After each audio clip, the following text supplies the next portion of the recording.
सर्वप्रथम श्री श्री गौरी गुरुवार श्री पाद में की कृपा भक्ति प्रार्थना আমরা শ্রীমদ্ ভাগবত কথা সপ্তাহে দ্বিতীয় দিবসে আমরা ভগবানের অমৃতময় কিছু কথা কীর্তন করে শ্রবণ করে আত্মসাধন করবার প্রয়াস করছি। হরে কৃষ্ণ।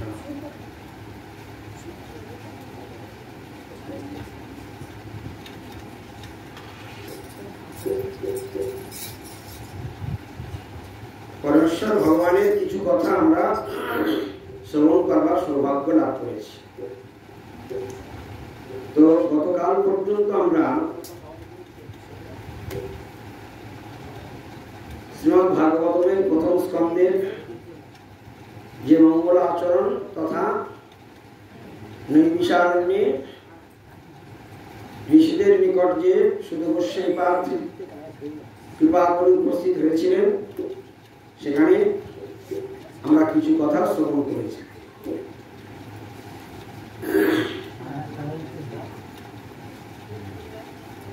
শ্রীল ব্যাসদেবজি তিনি জগতের জীবের মঙ্গলের কারণে তিনি মহাভারত ইতিহাস পুরাণাদি রচনা করেছিলেন, কিন্তু যখন তিনি হৃদয়ে শান্তি পাচ্ছিলেন না তখন তিনি তার গুরুপাদ পদ্মকে স্মরণ করেছিলেন। সেখানে নারদ মুনি এসে উপস্থিত হয়েছিলেন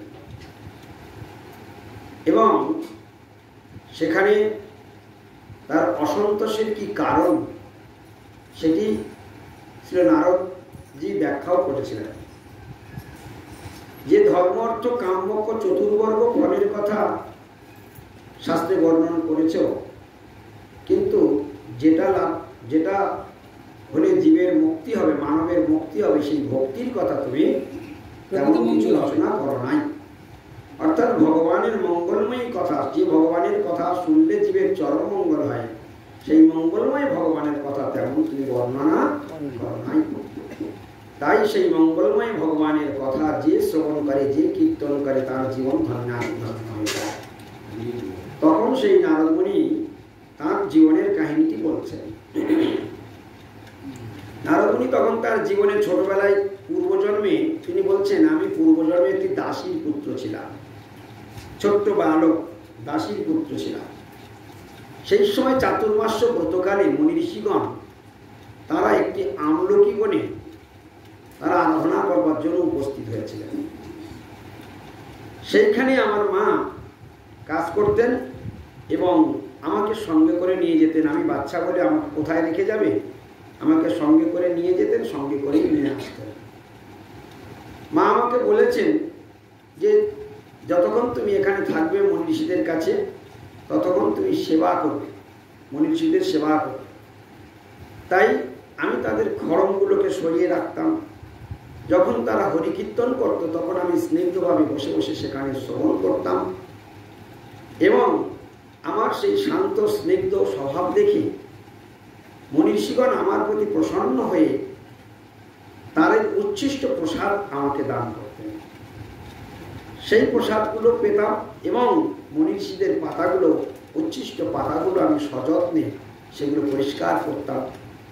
এইভাবে সেই মহান ভগবত ভক্ত ঋষিগণের সেবা করতে করতে আমি তাদের কৃপা লাভ করেছিলাম এবং চাতুর্মাস্য ব্রতকালে 4 মাস যাবৎ সেই সাধুসঙ্গ করাতে আমার ভক্তির উদয় হয়েছিল এবং আমি দাসীপুত্র হওয়া সত্ত্বেও অনাদি গোবিন্দ ভগবান ব্রজেন্দ্রনন্দন শ্রীকৃষ্ণকে আমি সাক্ষাৎ দর্শন করতে পেরেছিলাম সেই সাধু বৈষ্ণবের কৃপায়। তো সেই জন্য হে ব্যাসদেব, তোমার উচিত হচ্ছে ভগবানের কীর্তন, ভগবানের কথাতে জগৎকে ভরিয়ে দেওয়া, মানুষের কর্ণকুহরে ভগবানের কীর্তন, ভগবানের কথা ছড়িয়ে দাও। এমন শাস্ত্র রচনা করো যার প্রতি অক্ষরে প্রতি শব্দে কৃষ্ণ কথার ঝর্ণা থাকবে, এইরকম শাস্ত্র তুমি রচনা করো। তো সেটা কি করে সম্ভব? তখন নারদ মুনিকে বললেন, সাধুসঙ্গ করে যেমন আপনি কৃপা লাভ করেছেন, ব্যাসদেবজি বলছেন, তাই আপনি সব থেকে বড় সাধু আমার বিচারে, আপনি আমার গুরুদেব, আপনি কি করে আমার এই শাস্ত্র রচনাতে আমি সক্ষম হব, আপনি সেই রকম কিছু কথা আমায় উপদেশ করুন। তখন ভগবান শ্রীকৃষ্ণ ব্রহ্মাকে যে চতুশ্লোকী ভাগবত বলেছিলেন এবং ব্রহ্মা যে শ্লোকগুলি নারদমুনিকে বলেছিলেন, নারদমুনি তখন সেই ভাগবত তত্ত্ব জ্ঞান দান করতে গিয়ে সেই চতুশ্লোকী ভাগবতের কয়েকটি কথা বলেছিলেন। অহমেব আসমেবাগ্রে নান্যযৎ সদসৎপরম পশ্চাৎ অহং যৎ এতচ্চ অবশিষ্যত সস্মহম। অর্থাৎ পরমেশ্বর ভগবান এই কথা বলেছিলেন যে সৃষ্টির পূর্বে কোনো কিছুই ছিল না। ভগবান ব্রহ্মাকে এই কথাটাই বলেছিলেন, মনে রাখবেন। ভগবান স্বয়ং কৃষ্ণ ব্রহ্মাকে নিজের মুখে এই কথাটা বলেছিলেন, অর্থাৎ নিজের পরিচয় প্রদান করেছিলেন। ভগবানকে কেউ কোনোদিন জানতে পারে না, ভগবান জানালে তবে ভগবানকে জানা যায়। তাই নিজেকে জানাচ্ছেন, সৃষ্টির পূর্বে কোনো কিছুই যখন ছিল না, তখন কেবলমাত্র ছিলাম আমি, এবং আমার থেকে সমস্ত বিশ্ব চরাচর সব কিছু সৃষ্টি হয়েছে। এখন আছি আমি, এবং এই চরাচর যখন সব ধ্বংস করে দেব, তখন কেবলমাত্র থাকবো আমি। এই সৃষ্টির কথা ব্রহ্মাকে তিনি জানিয়েছিলেন। এইভাবে আরো অনেক শ্লোক আছে। দ্বিতীয় অর্থং যৎ প্রতীয়ত ন প্রতীয়ত চাত্মনি তদ্বিদ্যাৎ আত্মনামায়াং যথা আস ও যথা। নিজের পরিচয় প্রদান করার পরে এবার তিনি মায়াটা কি, মায়ার সম্বন্ধে পরিচয় প্রদান করলেন। তার এখানে একটা বিশেষ লক্ষণীয় বিষয় হলো কি, যে ভাগবত শুধু গতকাল আমরা শুনেছিলাম ভাগবত সৃষ্টি হয়েছে দাপরের শেষে, কলির প্রারম্ভ, গতকাল শুনেছিলাম। কিন্তু সেটা যেমন ঠিক, কিন্তু বাস্তবিক পক্ষে প্রকৃতপক্ষে যদি আমরা সূক্ষ্ম বিচার করি, তাহলে সৃষ্টির শুরুতেই ভাগবতের জন্ম হয়েছে। কেন না, ব্রহ্মা যখন পদ্মের নালের উপরে জন্ম হয়েছে, সেইখানেই সাক্ষাৎ পরমেশ্বর ভগবানের চতুশ্লোকী ভাগবত দান করেছিলেন। তাহলে সৃষ্টির প্রথম থেকেই ভাগবত রয়েছে। প্রথম সৃষ্ট জীব, তখন দ্বিতীয় কোনো জীবই সৃষ্টি হয়নি, তাকেই পরমেশ্বর ভগবান ভাগবত দান করলেন। সেই ভাগবত তো তিনি কৃপা করে তার মানসপুত্র নারদমুনিকে দিয়েছিলেন। নারদমুনি সেই ভাগবতটাকে ব্যাসদেবজিকে দিয়েছিলেন। ব্যাসদেবজি তখন এটাকে 18,000 শ্লোকে বর্ণন করেছিলেন, এবং সেই ভাগবতটি শুকদেব গোস্বামীপাদ তাঁর পুত্রকে পড়িয়েছিলেন। এখন প্রশ্ন হচ্ছে, অনেকে প্রশ্ন করবে যে ব্যাসদেবজি, আমরা যথাসম্ভব শুনেছি যে শুকদেব গোস্বামীপাদের মাতৃগর্ভের থেকে ভূমিষ্ঠ হওয়ার পরে পরেই তিনি তৎক্ষণাৎ তিনি বনে গমন করেছিলেন, এবং পিতা ব্যাসদেবজি পিছনে হাপুত্র হাপুত্র করে তিনি যাত্রা শুরু করেছিলেন। হে পুত্র, হে পুত্র, তুমি কিছুক্ষণ অন্তত আমার সঙ্গে কথা বলো, দাঁড়াও, একটু দাঁড়াও। কিন্তু তিনি মায়ার কাছে তিনি পরাজিত হয়ে যাবেন, এই ভয়ে তিনি তৎক্ষণাৎ সেখান থেকে স্থান ত্যাগ করেছিলেন। এবং যখন পিতা পিছনে ডাকতে ডাকতে যাচ্ছে, এমন সময় গভীর অরণ্যের মধ্যে ঢুকে গেলেন এবং বৃক্ষের মধ্যে প্রবেশ করলেন শুকদেব গোস্বামী। পিতা হতাশ হয়ে, ব্যাসদেবজি, আপনারা কেউ বলবেন যে ব্যাসদেবজি তো ভগবানের সপ্তাবেশ অবতার, তিনি কেন এই রকম সাধারণ জড়জাগতিক পিতামাতার মতো মোহগ্রস্ত হয়ে পুত্রের পিছনে দৌড়াচ্ছেন? না, যারা তাত্ত্বিক পিতামাতা তারা কখনো সন্তানের প্রতি মোহগ্রস্ত হয় না। ব্যাসদেবজির অন্তরের ইচ্ছা ছিল যে অমৃতময় ভাগবত কথা আমি ভাগ্য বলে আমার গুরুর কাছ থেকে পেয়েছি, সেই ভাগবত তত্ত্ব জ্ঞান যদি আমার পুত্রকে শেখাতে পারতাম, তাহলে ওর জীবনটা ধন্য হতো। সেই পুত্র চলে গেলেন, তাকে আর ভাগবত তত্ত্ব জ্ঞান দান করা হলো না। তখন ব্যাসদেবজি চিন্তা করলেন কি করা যায়, কিভাবে এই পুত্রের কাছে এই ভাগবত কথা পৌঁছে দেওয়া যায়। সেই চিন্তা করে তখন তিনি ওই কি করলেন, তার আশ্রমের কথা বলেছিলাম, সেই তার আশ্রম কথা, ব্যাসদেবজির আশ্রম হচ্ছে বদরিক আশ্রমে, বর্তমানে মানাক গ্রাম।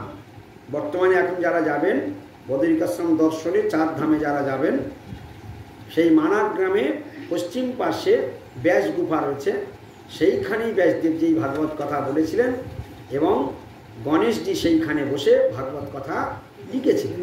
সেই স্থান আজও দর্শনীয়, হাজার হাজার লক্ষ লক্ষ মানুষ সেখানে দর্শনে যান, এবং তার পাশেই হচ্ছে সরস্বতী নদীর উৎপত্তি স্থল।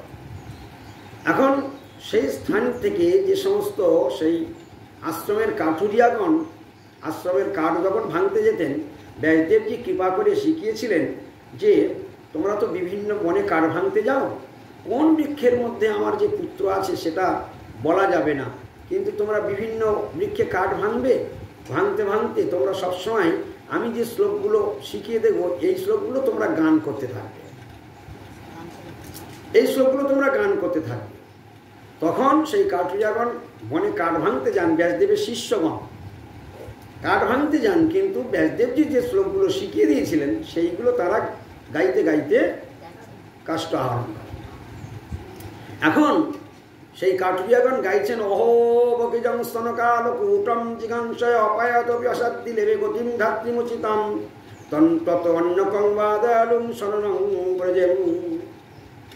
এই শ্লোকটি যখন গান করছিলেন তখন হঠাৎ সেই বৃক্ষের মধ্যে থেকে হঠাৎ একজন মানুষ কথা বলছে, তোমরা কারা, তোমরা কোথা থেকে এসেছো, তোমরা যেটা বললে এর আগে কি আছে এর পরে কি আছে আবার বলো, যার কথা তোমরা বললে তাকে দেখতে কেমন। বলছে আপনি কে?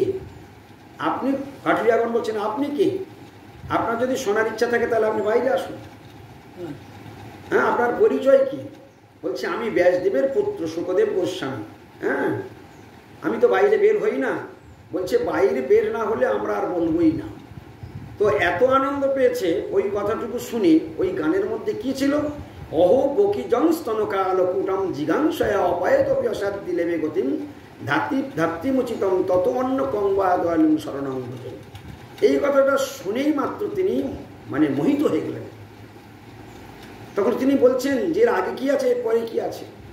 বলছে আমরা তো জানি না। বলছে তাহলে কে জানি? বলছে আপনার পিতা ব্যাসদেবজি জানি। হ্যাঁ, আচ্ছা তাকে দেখতে কেমন? তখন বলছে তার দেখতে কেমন, তাহলে আপনি বাইরে আসুন। বলছি বাইরে বেরিয়ে এসেছে অপূর্ব দিব্যজ্যোতি সম্পন্ন নীলাভ, হ্যাঁ, দিগম্বর পুরুষ। তাকে দেখে তখন সেই কাঠুরিয়াগণ অভিভূত হয়ে গেলেন এবং তাকে দেখতে কেমন শুনবে? বর্হাপীড়ং নটবরবভূ কর্ণয় কর্ণিকারম বিভ্রদ বাস কনক কবিশম বৈজয়ন্তীম চমালম রন্ধেন বেণুরদরস্যুদা পুরাণ গোপবিন্দয়ী বৃন্দ্যারণ্যং শপদরমণম প্রবিশদ গীত কীর্তি। এই শ্লোক শ্রবণ করে তিনি আপ্লুত হয়ে গেলেন। আহা, এত সুন্দর তার রূপ। বরাপীড়ং নটবরবভূ, নটবরধারী বেশ, নটবর বেশ এবং মাথায় ময়ূরপুচ্ছ। বরহা মানে ময়ূর, হ্যাঁ, শিখিপিচ্ছ ময়ূর পাখা। বরহাপীড়ং অর্থাৎ তার মস্তকের মুকুটে ময়ূরপুচ্ছ শোভা পাচ্ছে। আর কি বলছে? তার কানে কুণ্ডল ঝুলছে। বরহাপীড়ং নটবরবভূ কর্ণয় কর্ণিকারম, তার দুই কর্ণে কর্ণিকা অর্থাৎ ফুলের দুল ঝুলছে। কর্ণয় কর্ণিকারম বিভ্রদ বাস কনক কবিশম, আর তার পরনে দিব্য, হ্যাঁ, পীত বসন। বিভ্রদ বাস, তার পরনে যে বসন রয়েছে তা বিদ্যুতের ন্যায় ঝিলিক মারছে, এইরকম রূপের বর্ণনা। বিভ্রদ বাস কনক কবিশম বৈজয়ন্তীম চ মালম, আর তার বক্ষে বৈজয়ন্তী মালা শোভা পাচ্ছে। বৈজয়ন্তীম চ মালম রন্ধেন বেণুর অধরস্যুদা, আর তার অধরের নিচে বংশীর ধ্বনি হচ্ছে এবং অপূর্বভাবে তিনি পঞ্চম মুরলী তানে বংশীর ধ্বনি করছেন। হ্যাঁ, আপূরণ বলছে কি? বরাপীড়ং নটবরবভূ কর্ণয় কর্ণিকারম বিভ্রদ বাস কনক কবিশম বৈজয়ন্তীম চ মালম রন্ধেন বেণুর অধরস্যুধা, অধরস্যুধা আপূরণ গোপবৃন্দয়ী, আপূরণ গোপবৃন্দয়ী অর্থাৎ সখাগণের সঙ্গে তিনি গোচারণকালে যখন যাচ্ছিলেন এবং বৃন্দাবনের মধ্যে প্রবেশ করছিলেন, শপথ রমণম পদবিক্ষিপ্ত করে ধীরে ধীরে যখন গোচারণ করতে যাচ্ছিলেন এবং এই বংশীধ্বনি করতে করতে যাচ্ছিলেন, সেই সময় সেই দৃশ্যটি এই শ্লোকের মধ্যে তুলে ধরেছে। আপূরণ গোপবৃন্দয়ী বৃন্দারণ্য অর্থাৎ বৃন্দাবনের মধ্যে, বৃন্দা নামক অরণ্য, বৃন্দাবন, বৃন্দারণ্যম শপথ রমণম প্রাবিশদ গীত কীর্তি। এই গান করতে করতে তিনি গোচারণে বৃন্দাবনের মধ্যে গমন করছেন। এইটুকু বলার পরে শুকদেব গোস্বামী পাগল হয়ে গেলেন। এত রূপ, এত তার।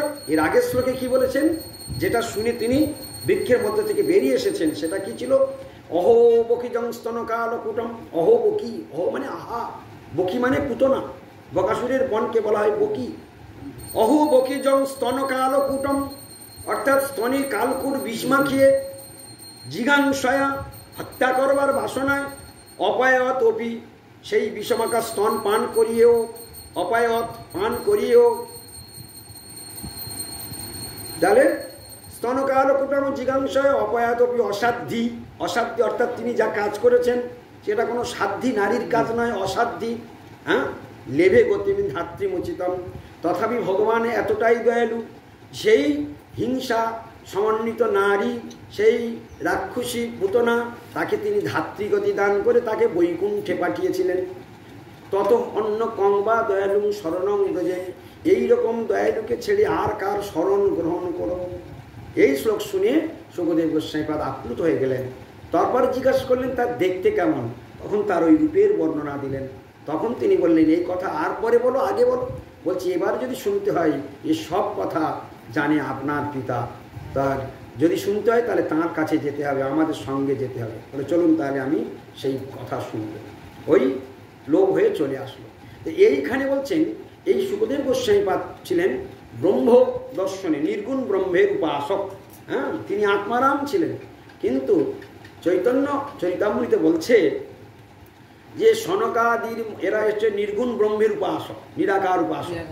কিন্তু সেখানে কি বলছে, অপূর্ব দুটি কথা এখানে বলেছেন। সনকাদির মনোহরে সৌরবাদী গুণে শুকদেবের মনোহরে লীলা শ্রবণ, শুকদেবের মনোহরে লীলা শ্রবণী, ভগবানের এই লীলা শ্রবণ করে, ভগবানের রূপের কথা শ্রবণ করে শুকদেব গোস্বামীপাদের মন হরণ হয়ে যায়। তখন তিনি পিতার কাছ থেকে সাক্ষাৎভাবে এই ভাগবত কথা শুনেছিলেন। এখন সেই প্রশ্নের সমাধান হলো যে শুকদেব গোস্বামীপাদ তো জন্মের পরে পরেই চলে গিয়েছিলেন, কিন্তু কি করে সেই পিতার কাছে তিনি ভাগবত শিখলেন, এটা অনেকের প্রশ্ন থাকে। সেই প্রশ্নের জন্য আমরা এতক্ষণ ধরে শুনলাম কিভাবে তিনি ভাগবত তত্ত্বজ্ঞান পিতার কাছে আহরণ করেন। এবং সেই শুকদেব গোস্বামীপাদ যখন নৈমিষারণ্যে 60,000 ঋষির কাছে শুকদেব গোস্বামী পরীক্ষিত মহারাজ যখন প্রশ্ন করছেন, সেই প্রশ্নের উত্তর একে একে প্রদান করছেন। যা শুনেছিলেন সেই কথা এখন নৈমিষারণ্যে 60,000 ঋষির সভায় সুত গোস্বামীপাদ বর্ণন করছেন, সেইটাই এখন আমরা শুনব। তাহলে পরীক্ষিত মহারাজের জন্যই শুকদেব গোস্বামীপাদ ভাগবত কথা বলেছিলেন। সেই পরীক্ষিত মহারাজ প্রশ্ন করেছিলেন, হে শুকদেব গোস্বামীপাদ, হে গুরুবর, আপনি কৃপা করে বলুন যে মুমূর্ষু ব্যক্তির কর্তব্য কি, মুমূর্ষু ব্যক্তির কর্তব্য কি, এই কথাটা বলেছিলেন। খুব মন দিয়ে শুনবে, মুমূর্ষু ব্যক্তির কর্তব্য কি। এই কথাটার অর্থ হলো, সহজ সরল অর্থ হলো মৃত্যু পথযাত্রী ব্যক্তির কর্তব্য কি। অর্থাৎ এই কথাটা, এই প্রশ্নটাই শুনি শুকদেব গোস্বামীপাদ এত আনন্দ পেয়েছিলেন যা কল্পনার অতীত। প্রশ্ন যদি সুন্দর হয় বক্তা আনন্দে গর্বে মুখটা ভরে যায়। প্রশ্ন যদি আনাড়ি প্রশ্ন হয় বক্তা তো কোনো দিনই সুখ পায় না। আর প্রশ্ন যদি যথাযথ উপযুক্ত প্রশ্ন হয় বক্তা অত্যন্ত আনন্দিত হন এবং সঙ্গে সঙ্গে তার যথাযথ উত্তর দেওয়ার জন্য তিনি চেষ্টা করেন। তো এই প্রশ্নটার মধ্যে কি ছিল এমন যার জন্য বক্তা শুকদেব গোস্বামীপাদ এত আনন্দ পেলেন? কি প্রশ্ন করেছিলেন? যে মুমূর্ষু ব্যক্তির কর্তব্য কি। এই প্রশ্নের মধ্যে এমন কি আছে যে তার জন্য শুকদেব গোস্বামীপাদ এত আনন্দ পেলেন? মানে এইখানে মহাজনদের মাহাত্ম্য, যারা দয়ালু, যারা হৃদয়বান, যারা ভগবানের প্রকৃত ভক্ত, তাদের প্রশ্নগুলো এই জাতীয় হয়, তাদের হৃদয়টা এই জাতীয় হয়। কীরকম? খুব মন দিয়ে শুনবেন।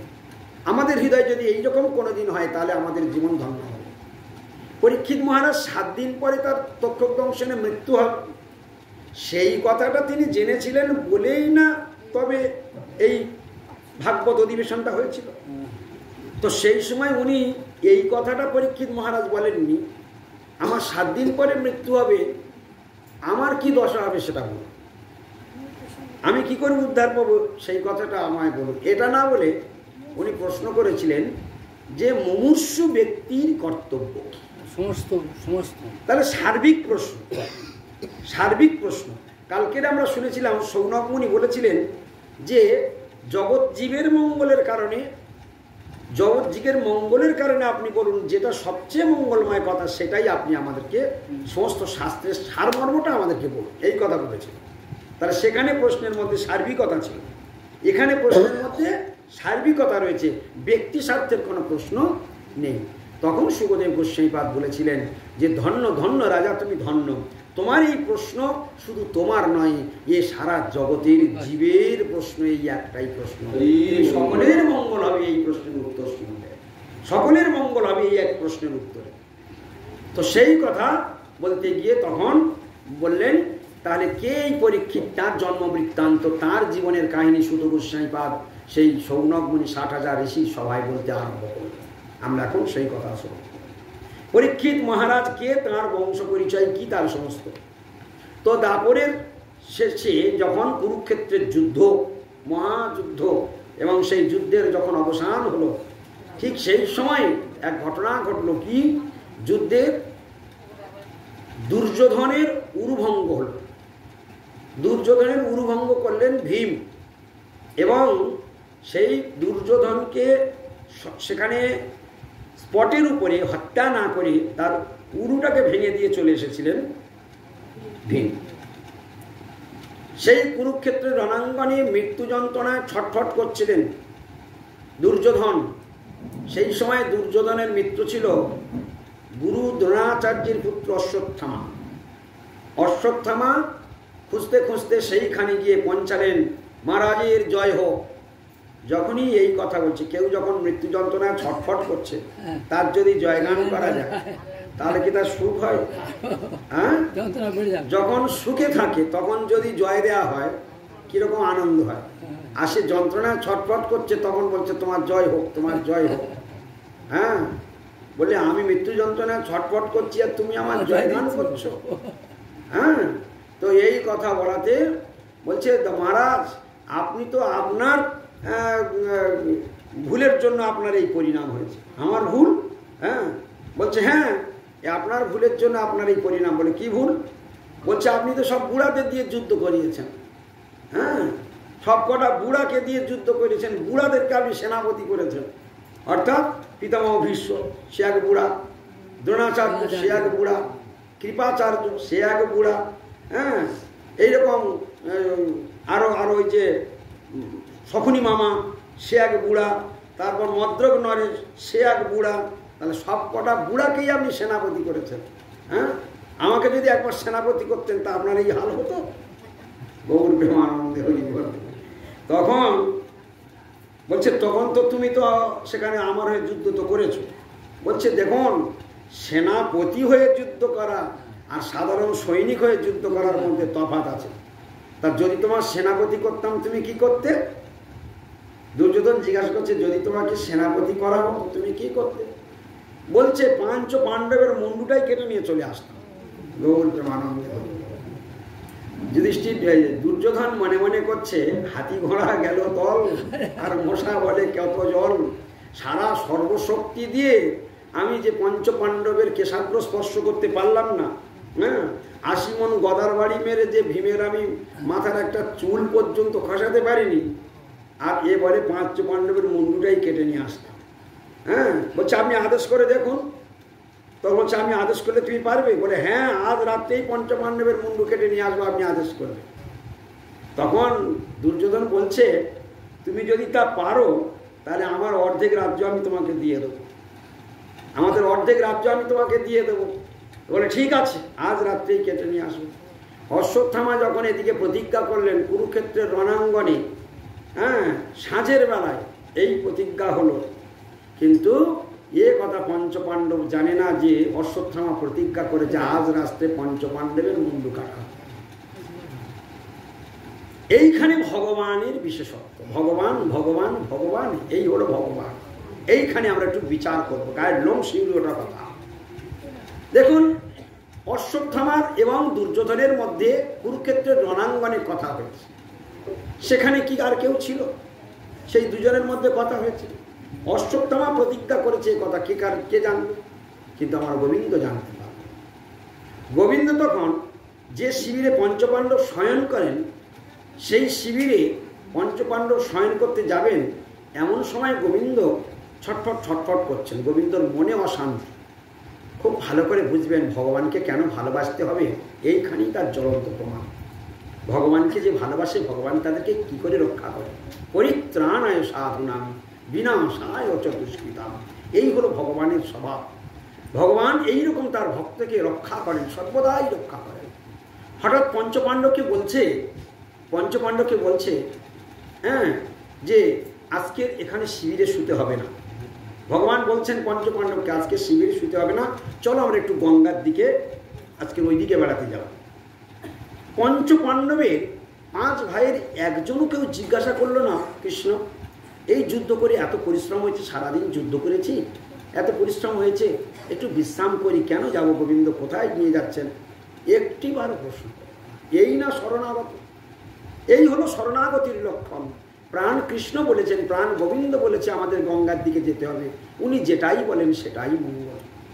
5 ভাইয়ের কেউ একটা কথা জিজ্ঞাসা করলো না, কৃষ্ণ কেন যাব, কোথায় যাব, কি জন্যে যাব, কোনো প্রশ্ন নেই। এই হলো ভক্তের লক্ষণ। ভগবান যা বলেন, গুরু যা বলেন, ওটাই আমাদের যখন অবনত মস্তকে মেনে নিতে পারবো, তার নাম শরণাগতি। তাদের তো ভগবান ডানা চাকা দিয়ে রাখে, এটাই হলো বৈশিষ্ট্য। পঞ্চপাণ্ডবকে ভগবান কৃপা করে সরিয়ে নিয়ে গেলেন। আর সেই রাত্রেই পঞ্চপাণ্ডবের 5টি পুত্র ওইখানে শিবিরকে শয়ন করলেন। অশ্বত্থামা জানেন এইটা পঞ্চপাণ্ডবের শিবির। গভীর রাত্রে এসে সেই পঞ্চপাণ্ডবের 5টি পুত্রের মাথা কেটে নিয়ে চলে গেল অশ্বত্থামা। ভগবান পঞ্চপাণ্ডব সকালবেলা সেই 5টি মুন্ডু কেটে নিয়ে যখন দুর্যোধনের কাছে পৌঁছালেন, বন্ধু দেখো দেখো, আজকে তোমার সঙ্গে আমি কথা দিয়েছিলাম, 5টা পাণ্ডবের মুন্ডু আমি কেটে নিয়ে এসেছি। তো বলছে তুমি কেটে নিয়ে এসেছো? বলছে হ্যাঁ, 5টা পাণ্ডবের মুন্ডু আমি কেটে নিয়েছি। বলে দাও দাও দাও, সব থেকে বড় মাথাটা আমার কাছে দাও, সব থেকে বড় মোটা মাথাটা আমার কাছে দাও। তো সব থেকে বড় মাথাটা নিয়ে আর দুর্যোধনের হাতে দিয়েছে। দুর্যোধন তো কম বলশালী নয়, 80 মণ গদা চাগিয়ে যে ভীমের সঙ্গে বীর বিক্রমে যুদ্ধ করে, সেই দুর্যোধনের গায়ে কত বল সেটা নতুন করে বলার অপেক্ষা রাখে না। তখন সেই দুর্যোধন কি করেছে, 2 হাত দিয়ে সেই মুন্ডুটাকে যখন চাপ দিয়েছে, মুড়ির মতো বড় হয়ে গেছে। তখন হায় হায় এ মূর্খ, তুমি কি করেছো? আমি 80 মণ গদার বাড়ি মেরে যে ভীমের মাথাটাকে আমি নোঙাতে পারিনি বা তার চুল পর্যন্ত সোজা করতে পারিনি, তুমি সেই মুন্ডুটাকে নিয়ে এসেছো। এ তো ভালো করে তখন ওই আপচা অন্ধকারে তখন ভালো করে দেখছে, হ্যাঁ আপচা আপচা চাঁদের আলোতে দেখছে, বলি এ তো পঞ্চপাণ্ডবের 5টা মূর্তি। খুব প্রধান্বিত হয়ে গেলেন, কি করেছো মূর্খ তুমি, তুমি আমাদের বংশের শেষ প্রদীপগুলোকে নিভিয়ে দিলে। শত্রুতা আমার পঞ্চপাণ্ডবের সঙ্গে, কিন্তু এই পুত্রদের সঙ্গে নয়। এরা যদি থাকতো, এরা যদি বেঁচে থাকতো, তাহলে আমরা যেখানেই যাই না কেন আমাদের নামে পিণ্ডি দান করতো, আমাদের শ্রাদ্ধ করতো, আমাদের নামে তর্পণ করতো, কিন্তু আমাদের বংশের প্রদীপগুলোকে তুমি শেষ পর্যন্ত নিভিয়ে দিলে। যাও মুখ এখান থেকে যাও। সেই শোকেই ওই দুর্যোধন প্রাণত্যাগ করলেন। দুর্যোধন প্রাণত্যাগ যখন করলেন, এদিকে অশ্বত্থামা ওই ভুল কাজ করেছে, অন্যায় কাজ করেছে, কিন্তু তার মনে কোনো অনুশোচনা নেই। এখন এদিকে সকাল যখন হয়েছে, তখন এদিকে পঞ্চপাণ্ডব শিবিরে এসে দেখে যে মহাক্রন্দনের ধ্বনি, দ্রৌপদী বুক চাপড়ে কাঁদছে এবং সমস্ত অন্যান্য যারা আত্মীয়বর্গ তারা সবাই ক্রন্দন করছে, হাহাকার উঠে গেছে। 5-5টা ছেলে ধর পড়ে আছে, মুন্ডুই নেই, মুন্ডুগুলো গেল কোথায়? তখন জানতে পারলো যে অশ্বত্থামা এই কাজ করেছে। তৎক্ষণাৎ অর্জুন প্রতিজ্ঞা করলেন, আর সন্ধ্যার মধ্যে সেই আত্মাইকে আমি যেখানেই পাই তাকে ধরে নিয়ে আসবো। তখন হাত জোর করে গোবিন্দকে বলছে, গোবিন্দ এই সারা কুরুক্ষেত্রের রণাঙ্গনে তুমি আমার সারথি ছিলে, আর একটাবার তুমি আমার সারথি হও গোবিন্দ। আজকে তুমি রথে ওঠো, তুমি সারথি হও, আমি আজকের অশ্বত্থামা যেখানেই থাক তাকে বেঁধে নিয়ে আসবো, এই দ্রৌপদীর চরণে ফেলবো বলেই প্রতিজ্ঞা করলেন। ভগবান রথে সারথি হয়ে বসলেন এবং দ্রুতগতিতে অশ্বত্থামাকে ধাওয়া করলেন। এবং অশ্বত্থামা প্রাণ ভয়ে পালাচ্ছিলেন, কিন্তু কোনো মতেই পালাতে পারলেন না। যুদ্ধ করতে করতে করতে করতে শেষকালে অশ্বত্থামাকে ধরে ফেললেন এবং অশ্বত্থামাকে বেঁধে নিয়ে আসছেন। যখন অশ্বত্থামাকে বেঁধে নিয়ে আসছেন, সেই সময় ভগবান শ্রীকৃষ্ণ ভক্তকে পরীক্ষা করছেন। যারা ভগবানের শুদ্ধ ভক্ত হয় না, ভগবান তাদেরকে মাঝে মাঝে পরীক্ষা নেয়। এমন এমন বিপদে ফেলবে, তোমার সারাদিন খেতেও দেবে না। এমন এমন বিপদে ফেলবে, যেদিন তোমার পিপাসায় বুক ফেটে যাবে, সেদিন হয়তো এমন একটা জায়গার জলের সন্ধান দেবে, সেই জলটা তুমি খাও কি না সেটাও দেখে নেব। এইভাবে এমন এমন সময় এমন এমন পরীক্ষা ভগবান নেয় যে অনেক সময় ভক্ত সেটাকে বুঝতে পারে। এখন অর্জুনকে ভগবান পরীক্ষা করে বলছেন, অর্জুন তুমি আততায়ীকে এখনো বাঁচিয়ে রেখেছো, মেরে ফেলো, মেরে ফেলো একে, এখানে তুমি এখনো তুমি কোথায় নিয়ে যাচ্ছ? বলছে না প্রভু, আমি তো বলেছি যে দ্রৌপদীর চরণে নিয়ে ফেলবো। বলছে তুমি মেরে ফেলো, আমি বলছি তুমি মেরে ফেলো। কিন্তু অর্জুন কিছুতেই মারছে না। হ্যাঁ, অর্জুন কিছুতেই মারছে না। তো দেখলেন, ভগবান দেখলেন যে এই না হলে আমার ভক্ত, এসব পরীক্ষা করার, এসব অর্থ বোঝবার সত্যি কারণ নেই। তো এনে দ্রৌপদীর চরণে ফেলে দিল। বলছে এ কে? বলছে গুরুপুত্র অশ্বত্থামা। হ্যাঁ, তুমি যা সাজা দিতে চাও দিয়ে দাও দ্রৌপদী, এই আততায়ী তোমার 5টা পুত্রকে হত্যা করেছে। তখন দ্রৌপদী বলছেন মুচ্যতাম মুচ্যতাম, এসো, মুক্ত করে দাও, একে মুক্ত করে দাও। হ্যাঁ, ব্রাহ্মণ নিতরাং গুরু, ব্রাহ্মণ সবসময় গুরুতুল্য, ব্রাহ্মণকে কখনো হত্যা করতে নাই। আর তাছাড়া গুরুপুত্র হলো গুরুর সমান। আজকের সেই সেই ব্রাহ্মণ, একে তো ব্রাহ্মণ, তার উপরে আবার গুরুপুত্র। মুচ্যতাম মুচ্যতাম, এসো, একে ছেড়ে দাও, একে ছেড়ে দাও। হ্যাঁ, এই কথা যখন বলছেন তখন ভীম বলছেন যে অর্জুন এখনই ওর মৃত্যুদণ্ড দিয়ে দাও, ওর আর 1 সেকেন্ড বাঁচানোর দরকার নেই, এক্ষুনি ওকে মেরে ফেলো। হ্যাঁ, দ্রৌপদীর মাথার ঠিক নেই, যার 5টা পুত্র মরেছে তার মাথার ঠিক আছে, ও কি বলছে ভুল বলছে, প্রলাপ বকছে, তুমি ওকে হত্যা করো। যুধিষ্ঠির মহারাজ বললেন তোমরা সবাই শান্ত হয়ে যাও, দ্বারকেশ কৃষ্ণ কি বলে শোনো। হে দ্বারকাধীশ, এখন কি করা উচিত? যুধিষ্ঠির, এই হলো ধর্ম। হ্যাঁ, হে কৃষ্ণ, এখন আমাদের কি করা উচিত?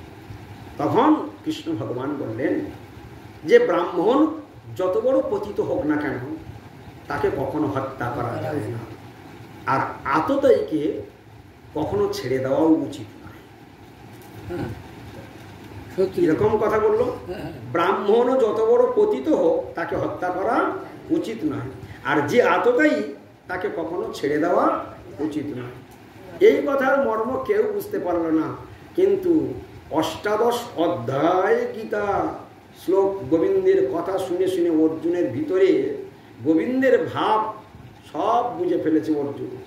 তাই এই কথা বুঝতে অর্জুনের আর সেকেন্ড মতো দেরি হলো না, সঙ্গে সঙ্গে তরবারি বের করেই সেই সভার মধ্যেই সেই অশ্বত্থামার মাথার মণি কেটে নিলেন এবং মাথা ন্যাড়া করে চেরাক কেটে দিলেন। কেন? এটার অর্থ হলো এই, সম্মানীয় ব্যক্তির যদি অসম্মান হয় সেটা মৃত্যু হয়ে যায়। হ্যাঁ, মরণাদ অতিরিচ্যতে, সম্মানীয় ব্যক্তির যদি অসম্মান করা হয় সেটা হলো মরণাদ অতিরিচ্যতে, সেটা মরণের থেকেও অধিক হয়ে যায়, বেশি হয়ে যায়। তখন সেই অশ্বত্থামাকে সেখান থেকে ওই অপমান করে বের করে দেওয়া হলো, ব্রাহ্মণকে হত্যাও করা হলো না, আবার আততায়ীকে ছেড়ে দেওয়া হলো না। গোবিন্দ যা ধর্ম শেখালেন অর্জুন সেটাই পালন করে দিল। এই হলো ভগবানের কথা বুঝবার শক্তি। কে তানে বুঝিতে পারে যদি না বোঝায়, কে তানে জানিতে পারে যদি না জানাই। এইভাবে অশ্বত্থামাকে ছেড়ে দিলেন। অশ্বত্থামা তখন সেই অপমানের জ্বালায় মনে মনে জ্বলতে লাগলো। এখন এদিকে তারপরের দিনে এখন কি হবে, যথারীতি সৎকার কার্য কিয়া হয়ে গেল। এইবার সকলেই কি করবেন, গোবিন্দ বলছেন এবার আমি আসি, এবার আমি দ্বারকায় যাত্রা করব, বহুদিন এসেছি হস্তিনাপুরে, এবার আমি দ্বারকায় চলে যাব। সমস্ত রাজন্যবর্গ, পঞ্চপাণ্ডব আদি তখন সবাই ব্যস্ত হয়েছে, সবাই মানে ভগবান দ্বারকেশ কৃষ্ণের রথ সাজানো হয়ে গিয়েছে। এইবার কৃষ্ণ রথে উঠবেন, সমস্ত রাজন্যবর্গ, সমস্ত দ্বারকাবাসীগণ তারা সব কৃষ্ণের আগিয়ে দেওয়ার জন্য ব্যবস্থা করছেন।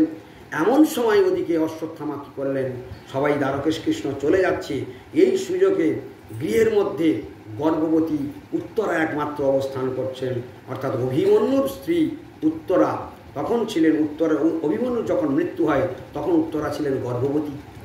তখন চিন্তা করছেন এই সুযোগে এই উত্তরার গর্ভটাকে নষ্ট করে দেওয়া উচিত, আমার যে অপমান করেছে এই অপমানের প্রতিশোধ আমাকে নিতে হবে।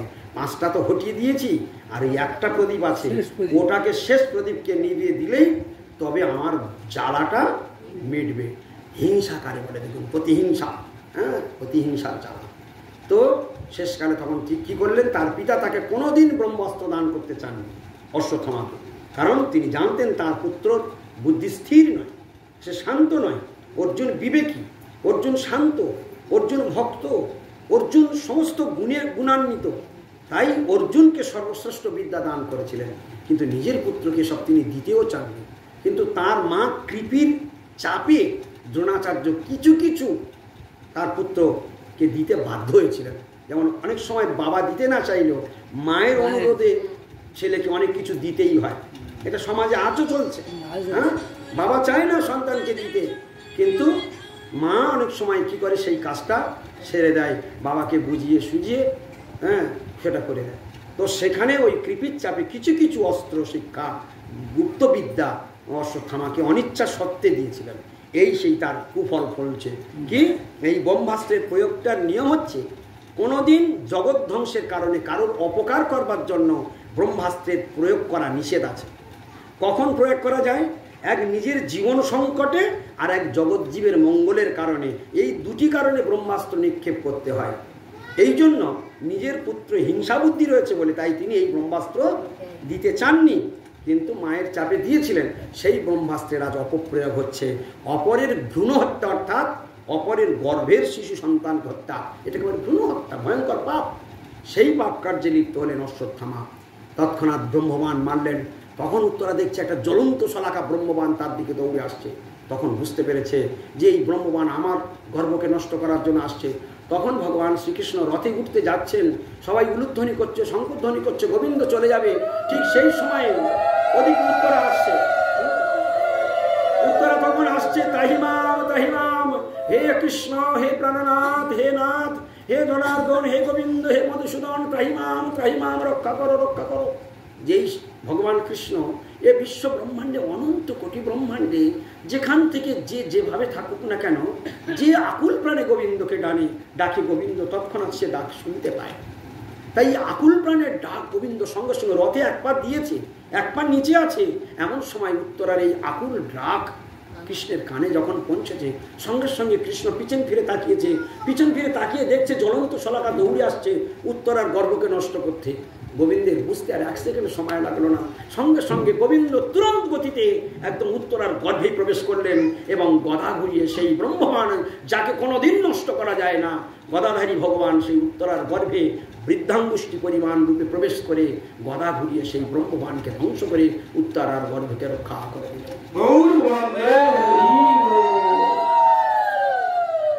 উত্তরার গর্ভে যখন রক্ষা করলেন, সচক্ষে সবাই দেখলেন যে সেই ব্রহ্মবান নষ্ট করে দিলেন ভগবান। সেখানে যত রাজন্যবর্গ যারা ছিল, কুন্তী, পঞ্চপাণ্ডবাদী যারা ছিল, তারা ভগবান কৃষ্ণকে প্রণাম করতে লাগলেন। তখন কুন্তী দেবী প্রণাম করে ভগবানকে বলছেন, কৃষ্ণকে প্রণাম করে বলছেন, হে কৃষ্ণ, নমস্যে পুরুষং তু আদ্যমীশ্বরং প্রকৃতে পরম অলোক সর্বভূতানাম অন্তর্বহির অবস্থিতম। অর্থাৎ এই সব কিছু ঘটনার পরে যখন এবার কৃষ্ণ বলছেন, পিসিমা সব ঝামেলা তো চুকে গেল, এবার আমায় বিদায় দাও, এবার আমি আসি পিসিমা। কৃষ্ণ বলছেন কুন্তী দেবীকে। কুন্তী দেবী তখন বলছেন, হে কৃষ্ণ, তুমি অনাদিরাদি গোবিন্দ, তুমি সর্বশ্রেষ্ঠতম ভগবান, তুমি অনন্ত, তুমি সব কিছু। এই কথা বলে কৃষ্ণ যেমন বলেছেন, হে পিসিমা আমি আসি। পিসিমা শব্দটি হচ্ছে জড়জাগতিক সম্পর্কযুক্ত শব্দ, ভাইপো পিসিমা। কিন্তু কৃষ্ণকে চিনতে কুন্তী দেবীর ভুল হল না। কুন্তী দেবী তখন বলছেন, কৃষ্ণকে প্রণাম করে বলছেন, নমস্যে পুরুষং তু আদ্যমীশ্বরং অলোক সর্বভূতানাম অন্তর্বহির অবস্থিতম মায়া জবনিকাচ্ছন্নমজ্ঞাদক্ষজমব্যয়ম ন লক্ষ্যসে মূঢ়দৃশা নটনাট্য ধরণ যথা। কুন্তী দেবী ভগবানকে কিভাবে প্রণাম করলেন? পিসিমাকে ঠকাতে চেয়েছিলেন, বঞ্চনা করতে চেয়েছিলেন যে আমি সাধারণ মানুষ জ্ঞান, এইরকম পিসিমার ভাবনা বা সাধারণের ভাবনা। কিন্তু না, শুদ্ধ ভক্তের কাছে ভগবান কখনো নিজেকে লুকাতে পারেন না, তাই পিসিমা বলেছেন। কিন্তু কুন্তী যখন প্রণাম করলেন, নমস্যে পুরুষম তু আদ্যমীশ্বরম, হে আদি পুরুষ কৃষ্ণ, তোমাকে আমি নমস্কার। কুন্তি দেবী প্রণাম কর। নমস্যে পুরুষম তু আদ্যম ঈশ্বরম, তুমি আদি, তুমি ঈশ্বর, তুমি পরম পুরুষ, তোমাকে আমি নমস্কার করি। প্রকৃতি পরম, শুধু তাই নয়, তুমি প্রকৃতির অতীত বস্তু। জগতে যদি কেউ তোমাকে মানব মনে করে তাহলে সে মহামূর্খ। প্রকৃতি পরম। আর কি গোবিন্দ? অলক্ষম সর্বভূতানাং অন্তঃবহির অবস্থিতম। এই না দিব্য জ্ঞান। এই যে আজকের আমরা ভাগবত কথা শুনছি, এই কথাগুলো কুন্তি দেবীর মুখ থেকে বেরিয়েছে। এটা কুন্তি দেবীর শিক্ষা। এই শিক্ষাটা যদি আমাদের ভিতরে বসে যায় তাহলে আজকের আমাদের ভাগবত কথা শ্রবণ করা সার্থক হলো। কৃষ্ণকে কুন্তি দেবী কিভাবে দর্শন করলেন, আমরা কৃষ্ণকে সারাদিনে কিভাবে দর্শন করব, এই যে কুন্তি দেবী শিখিয়ে দিলেন। কি বললেন? অলক্ষং সর্বভূতানাং অন্তর্বহি অবস্থিত। অলক্ষং, হে কৃষ্ণ, অলক্ষে, সকলের চোখের অলক্ষে, কেউ তোমাকে লক্ষ্য করতে পারছে না, কেউ তোমাকে দেখতে পাচ্ছে না। অলক্ষম সর্বভূতানাং, সমস্ত জীবের অন্তর্বহি। তুমি সকল জীবের হৃদয়ে বসে আছো, তুমি বাইরে প্রতি অনুপরমাণুতে তুমি বিরাজমান আছো। তাহলে অলক্ষং সর্বভূতানাং অন্তর্বহির অবস্থিতম। তাই নমস্যে পুরুষম আদ্যমীশ্বরম প্রকৃতি পরম। হে প্রকৃতির অচিত বস্তু, হে আদি পুরুষ, হে অনন্ত, হে পরমেশ্বর ভগবান, তুমি অলক্ষে সমস্ত জীবের অন্তরে এবং বাহিরে তুমি সমহিমায় বিরাজমান আছো, তাই তোমাকে নমস্কার। তাহলে পিসিমা বলে ঠকাতে চেয়েছিল, কিন্তু কুন্তি দেবীকে ঠকাতে পারলো না, বঞ্চনা করতে পারলো না। তাহলে আজকের আমরা কৃষ্ণকে কিভাবে দেখতে শিখলাম? কুন্তি দেবীর চোখ দিয়ে যদি আমরা ভগবানকে চিনতে পারি, আজকের আমাদের ভাগবত শ্রবণটা সার্থক হবে। এইরকম তাহলে প্রত্যেক অনুপরমাণুতে যদি ভগবান বিরাজমান থাকে, তাহলে প্রতিটা অনুপরমাণু ভগবান, এই সবই ভগবান। এই গাছ কি গাছপালা, পশু পাখি, কীট পতঙ্গ, মানুষ যা দেখতে পাচ্ছি, এ সব ভগবানের থেকে সৃষ্টি, এ সব ভগবানের রূপ আমরা দেখছি। এই যাকে দেখছি সব ভগবানকেই দেখছি। আবার অন্তরের মধ্যে ভগবান বিরাজমান আছে, তাকেও আমি দেখতে পাচ্ছি না। তাহলে বাইরে যেভাবে দেখছি এটাও ভগবান, কিন্তু দেখতে পাচ্ছি না। আর অন্তরে ভগবান রয়েছে, তাও আমরা দেখতে পাচ্ছি না। কিন্তু এই গুপ্ত দর্শন কে দর্শন করতে পারলেন? শুধু তাই নয়, আবার কি বলছেন? মায়া যবনিকাচ্ছন্নম, মায়া যবনিকাচ্ছন্নম। হে কৃষ্ণ, তুমি কি না পারো? তুমি এই জীবের সামনে, তুমি প্রত্যেকটা জীবের অন্তরে বসে আছো, তুমি বাইরে অবস্থান করছো, কিন্তু সকল জীবের সামনে তুমি মায়া যবনিকাচ্ছন্নম। প্রত্যেক জীবের সামনে একটা মায়ার পর্দা টেনে রেখেছো, মায়ের একটা আবরণ তুমি টেনে রেখেছো। একবার কুন্তি ধরে ধরে বলছে, কুন্তি দেবী ধরে ধরে বলছে, তুমি প্রত্যেক জীবের সামনে কি টেনে রেখেছো? একটা মায়ার আবরণ টেনে রেখেছো। হেলান দেবেন না, হেলান দেবেন না, আপনাকে বলছি হেলান দেবেন না, আর হাঁটু পাতবেন না, হাঁটু পাতবেন না, ভাবুয়ে বসুন। হ্যাঁ, অলসতা এক্ষুনি সে গ্রাস করবে।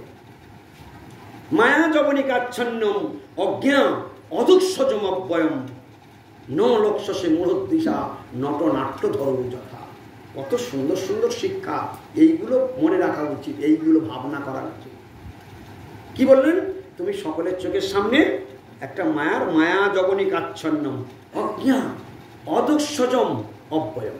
তুমি যে অদক্ষজ, গতকাল অদক্ষজের কথা বলেছিলাম, কুন্তি দেবীর মুখের ভাষা, অদক্ষজম অব্যয়ম। অর্থাৎ কি? অদক্ষজ মানে কি? অদক্ষজ মানে কি গতকাল বলেছিলাম, চিন্তা করো। গৌর প্রেমানন্দে হরি হরি বল।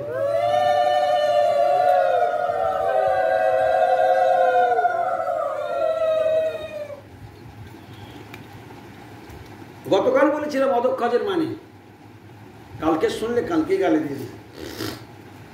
অদক্ষজ মানে জড়জাগতিক ইন্দ্রিয়ের দ্বারা যে বস্তুকে ধরা যায় না, সেটা হলো অদক্ষজ। আর অক্ষজ মানে ইন্দ্রিয় জ্ঞানের অধীন। এই কথা বলা হয়নি কালকে? অর্থাৎ এই চোখ দিয়ে যেগুলো দেখা যায় সেগুলো অক্ষজ জ্ঞান। এটা পেঁপেয়া গাছ, এটা অনেক পেঁপে হয়েছে, এটা বেল গাছ, এই যে অক্ষজ জ্ঞান, এই চোখ দিয়ে এগুলো দেখা যায়। ইনি নারী, উনি পুরুষ, উনি রাজা, উনি মন্ত্রী, এটা টেবিল ফ্যান, ওটা অমুক, এগুলো অক্ষজ জ্ঞান। কিন্তু যে জ্ঞানের দ্বারা, যে ইন্দ্রিয়ের দ্বারা ভগবানকে জানা যায় না, বোঝা যায় না, যাকে বোঝা যায় না, তিনি হলেন অদক্ষ। অর্থাৎ ইন্দ্রিয় জ্ঞানের অতীত, ইন্দ্রিয় জ্ঞানের অতীতকে পরমেশ্বর ভগবান। তাই কৃষ্ণের আর এক নাম হলো অদক্ষ। ইন্দ্রিয় দ্বারা তাকে বোঝা যায় না। কালকে বলেছিলাম ভয় পাবার কিছু নেই, ঘাবড়াবার কিছু নেই। কি করতে হবে?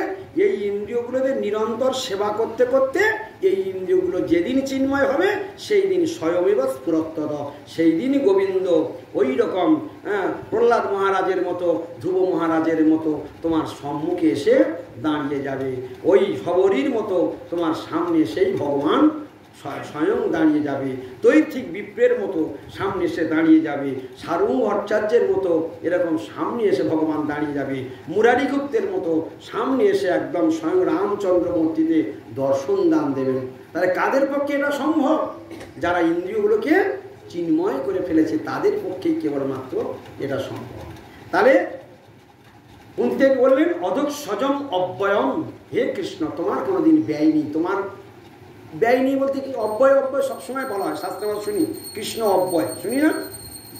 এই অব্যয় শব্দ যার কোনো ব্যয় নেই, অর্থাৎ কি ভগবান অনন্তকাল ধরে নবকিশোর নটবর, নবকিশোর, কিশোর কিশোর বয়স হচ্ছে 15 বছর, বয়সটাকে বলা হয় কৈশোর বয়স, কিশোর কাল। তাহলে নবকিশোর মানে চিরকিশোর, নূতন, অনন্তকাল ধরে কৃষ্ণ 15 বছর, অনন্তকাল ধরে কৃষ্ণ 15 বছর। তাহলে অনন্তকাল তিনি নবযৌবন সম্পন্ন। আলোরচন্দ্রকলসদ বনমাল্য বংশী রত্নাঙ্গদম প্রণয় কেলিকলাবিলাসম শ্যামং ত্রিভঙ্গ ললিত নিয়ত প্রকাশম গোবিন্দমাধি পুরুষং তমহং ভজামি। কি সুন্দর প্রণাম করলেন ব্রহ্মাজি, এত সুন্দর স্তব করলেন। হ্যাঁ, নিয়ত প্রকাশম, শ্যাম সুন্দর মচিন্ত গুণস্বরূপম, সবসময় শ্যাম শ্যাম সুন্দর মূর্তি, নবকিশোর নটবর রূপ, সবসময় নটবর বেশধারী। তো এই যে হচ্ছে পরমেশ্বর ভগবান কৃষ্ণ, তাঁর রূপের কোনো তুলনা নেই। তার অব্যয় এবং তিনি অধোক্ষজ, তিনি অব্যয়, তিনি অধোক্ষজ। তাহলে মায়া জবনিকাচ্ছন্ন ভজ্ঞা অধোক্ষরম অব্যয়ম। যারা মূর্খ লোক তারা কি করে? তোমাকে বুঝতে পারে না। ঠিক যেমন কিরকম বলছে, ন লক্ষ্য সে মূঢ়দৃশা, খুব মন দিয়ে শুনবে, আমাদেরকে তাকাবে। ন লক্ষ্য সে মূঢ়, ন লক্ষ্য সে মূঢ়, ন লক্ষ্য সে মূঢ়, অর্থাৎ মূঢ় মানে মূর্খ। ন লক্ষ্য সে দেখতে পায় না, ন লক্ষ্য সে লক্ষ্য, হ্যাঁ, ন লক্ষ্য সে মূঢ় দৃশা, মুখরা চোখে দেখতে পায় না, কিরকম বুঝতে পারে না। নট নাট্য ধরো যথা, যথা মানে যেমন কোনো ব্যক্তি যখন সেজে অভিনয় করে হট করে যেমন সেই ব্যক্তিকে চিনে ওঠা যায় না। নট নাট্য ধরো যথা। কুন্তী দেবী বলছেন, হে কৃষ্ণ তোমাকে জগতের লোক কি করে চিনবে? তুমি তো মায়ের পর্দা টেনে রেখে দিয়েছ।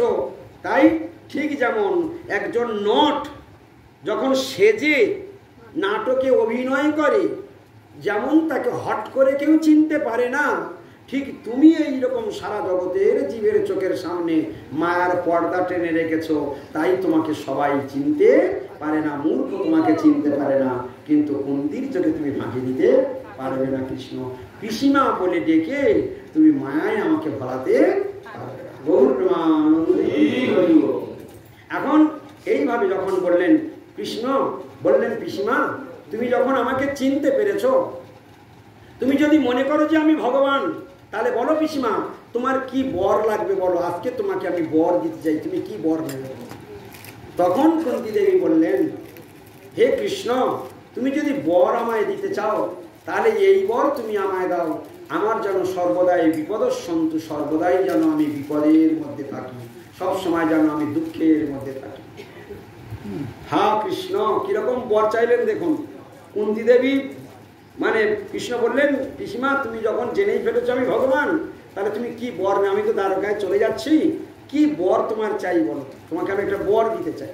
তখন কুন্তী দেবী বললেন, হে কৃষ্ণ বর যদি দেবে এই বর দাও, আমি যেন চিরকাল বিপদের মধ্যে থাকি, দুঃখের মধ্যে থাকি। কৃষ্ণ কি বললেন, কি বলছো পিসিমা, সারা জগতের লোক সুখে থাকতে চায়, আনন্দে থাকতে চায়, আর তুমি দুঃখ চাইছো? বলছে কৃষ্ণ সুখে কখনো তোমার কথা ভালোভাবে মনে থাকে না, দুঃখ পড়লেই নিরন্তর তোমার কথা মনে পড়ে। আর সারা জীবনটা দুঃখ পাচ্ছিলাম বলে তুমি আমাদের সঙ্গে আছো, আর এখন ছেলে রাজা হয়ে রাজ সিংহাসনে বসে গেছে, এখন তুমি আমাদের ছেড়ে চলে যাচ্ছ, তাই তুমি চিরকাল দুঃখ দাও, আর চিরকাল তোমার কথা ভাবতে ভাবতে আমাদের জীবনটা চলুক এবং তোমার সঙ্গেই আমরা থাকতে চাই। হ্যাঁ, এই বর চাইলেন কুন্তী দেবী। এইভাবে বললেন কৃষ্ণ, আর একটা অনুরোধ তোমায় করি, তুমি চলে যাও না, আর কিছুদিন তুমি অন্তত এখানে থেকে যাও, তোমাকে ছেড়ে আমরা থাকতে পারবো না, তুমি থেকে যাও। এমন করে পিসিমা কাতর স্বরে বললেন। ভগবান শ্রীকৃষ্ণ আরও কিছুদিন হস্তিনাপুরে থেকে গেলেন, যা আপাতত স্থগিত হয়ে গেল। এইবারে কি হলো, এইভাবে কিছুদিন রয়েছেন, এমন সময় দেখছে গভীর রাতে যুধিষ্ঠির মহারাজ চোখে ঘুম নাই, পায়চারি করছে, ঘুরছে। কৃষ্ণ ভগবান বললেন, কি ব্যাপার দাদা, চোখে ঘুম নাই কেন, এইভাবে কি চিন্তা করছো? তখন বলছে কৃষ্ণ, কি চিন্তা করব, আমার চিন্তার শেষ নেই। বলে, কি চিন্তা করছো? তুমি এখন রাজা হয়েছো, শশাগরা পৃথিবীর রাজা, রাজ সিংহাসন, এখন আর তোমার কোনো শত্রুই নেই, সারা দেশের রাজন্যবর্গ এখন তোমার আনুগত্যে, সবাই তোমার দাস হয়ে তোমার সেবা করছে, এখন তোমার আর কি দুঃখ, তোমার আর কি কষ্ট? বলছে, দাদা, যখনই আমি ওই রাজ সিংহাসনে বসতে যাই, তখন ওই রাজ সিংহাসন যেন আমাকে গিলে খেতে আসে, মনে হয় যেন রক্তমাখা সিংহাসন, কত লক্ষ লক্ষ যোদ্ধার রক্ত ওই সিংহাসনের সঙ্গে মিশে আছে, তাই ওই সিংহাসন যেন আমার সব সময় গিলে খেতে আসে, ওই সিংহাসনে আমি বসতে পারি না।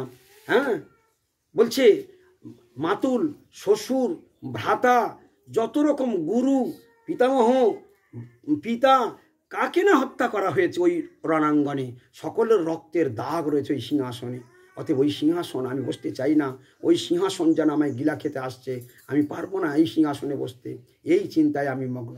কৃষ্ণ বললেন, দেখো যুধিষ্ঠির মহারাজ, এটা হলো রাজধর্ম, ক্ষত্রিয়দের কাজ হলো যুদ্ধ বিগ্রহ করা। বলছে, কৃষ্ণ, তুমি আমাকে যতই বোঝাও না কেন, আমার মন কিছুতেই শান্ত হচ্ছে না। তখন ভগবান শ্রীকৃষ্ণ মনে মনে করলেন, কুরুক্ষেত্রের যুদ্ধের শুরুতেই অর্জুনের এই রকম দশা হয়েছিল, এই বিষাদ ভাব এসেছিল, এখন যুধিষ্ঠির মহারাজের সেই বিষাদ এবং সেই মোহ প্রাপ্ত হয়েছে। যেমন আমি তো ছাড়নেওয়ালা নই, আমি আমার পরম প্রিয়তম ভক্ত অর্জুনের যেমন মোহ নাশ করেছিলাম গীতার জ্ঞান দান করে, এখন যুধিষ্ঠির মহারাজ আমার কথাও পাত্তা দিচ্ছে না, ভগবানকেও বোল্ড আউট করে দিচ্ছে, ঠিক আছে চলো, তুমি যাকেই মানো তার কাছেই তোমায় নিয়ে যাব বলে এখন ওদিকে সেই কুরুক্ষেত্রের রণাঙ্গনে পিতামহ ভীষ্মদেব সরসজ্জায় শয়ন করে রেখেছেন। কেন? তার ইচ্ছা মৃত্যু রয়েছে, বরদান রয়েছে, দেবতাদের বরদান রয়েছে, ইচ্ছা মৃত্যু, যেদিন মনে করবেন সেদিন তিনি দেহ ছাড়বেন। তো সেই সরসজ্জাতে তিনি রয়েছেন। অনেকে বলেন, আচ্ছা, দ্বাদশ মহাজনের অন্যতম ভগবানের পরম প্রিয়তম ভক্ত পিতামহ ভীষ্মদেব, তাকে কেন এই তীরের বিছানাতে শুতে হলো? সারা জীবন যিনি ভগবানের আরাধনা করলেন, তাকে কেন এই শয্যা, এই সরসজ্জায় শয়ন করতে হলো? এর কারণ কি? তার কারণ ভগবান শ্রীকৃষ্ণ পিতামহ ভীষ্মকে বলেছিলেন যে, হে কৃষ্ণ, আমি দিব্য দৃষ্টিতে দেখতে পাচ্ছি, কৃষ্ণকে জিজ্ঞাসা করেছিলেন পিতামহ ভীষ্মদেব, আমি দিব্য দৃষ্টিতে দেখতে পাচ্ছি আগামী 100 জন্মে, গত 100 জন্মে আমি জ্ঞানত আজ পর্যন্ত একটি পাপও করি নাই, তথাপি কেন আমার সরসজ্জায় শয়ন করতে হলো? কৃষ্ণ, তুমি তো অনাদিরাদি গোবিন্দ, তুমি তো সব জানো, 100 জন্ম আমি কোনো পাপ করি নাই।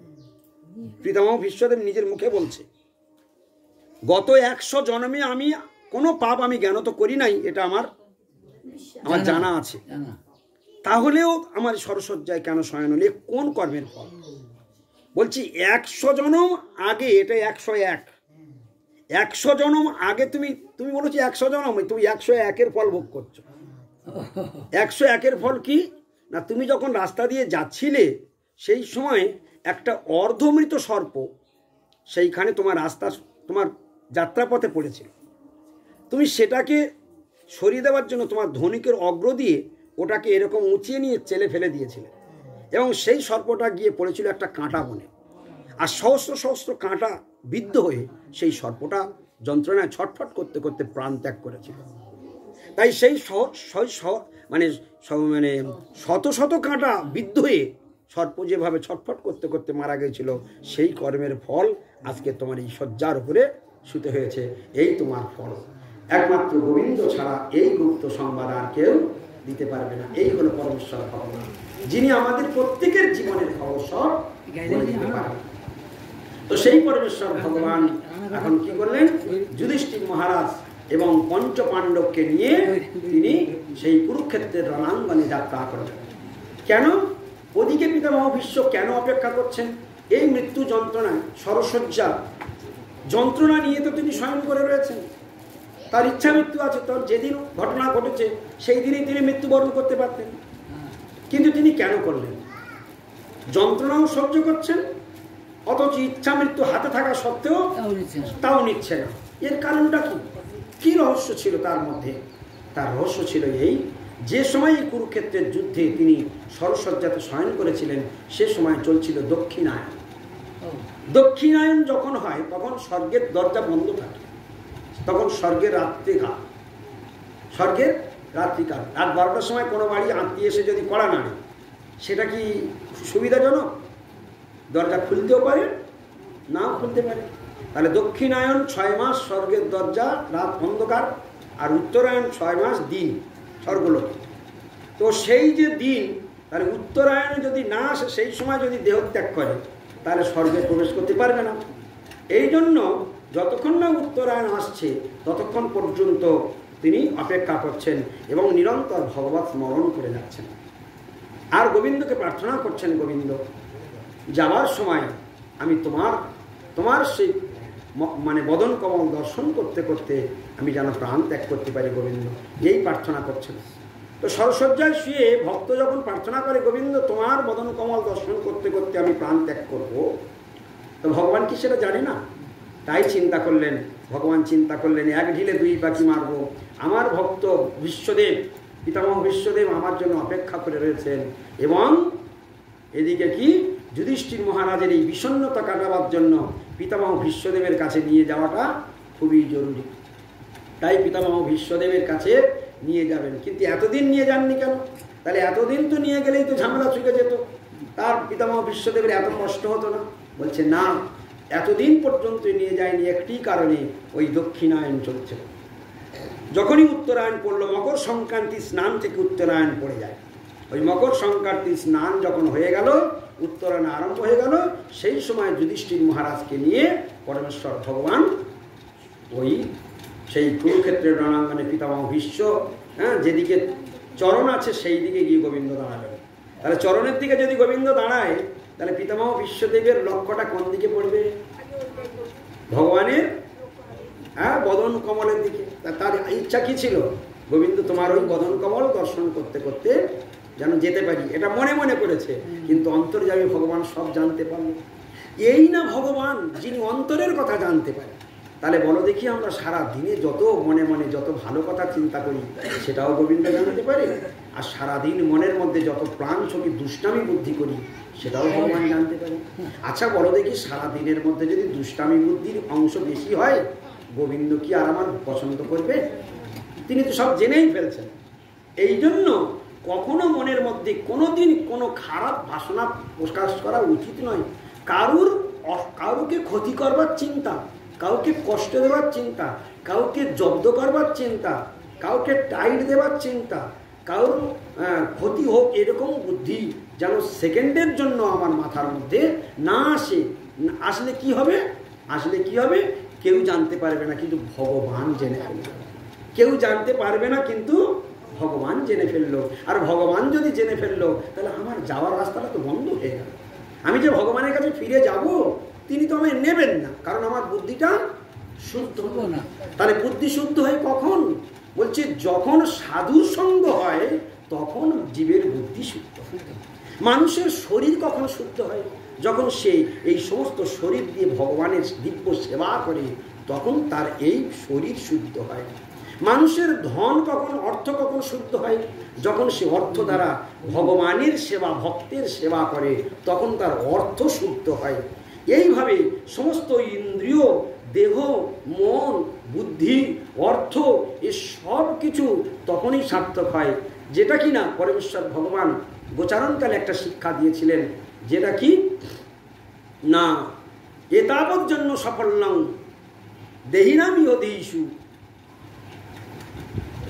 এ তাবৎ জন্ম সাফল্যং, তার জন্ম এ যাবৎ পর্যন্ত সফল হয়েছে, দেহিনামি ও দেহিষু, দেহধারী জীবের জন্য, যার বাক্য, মন, অর্থ সব কিছু ভগবানের বা পরহিতার্থে যার ব্যয় হয়, সেই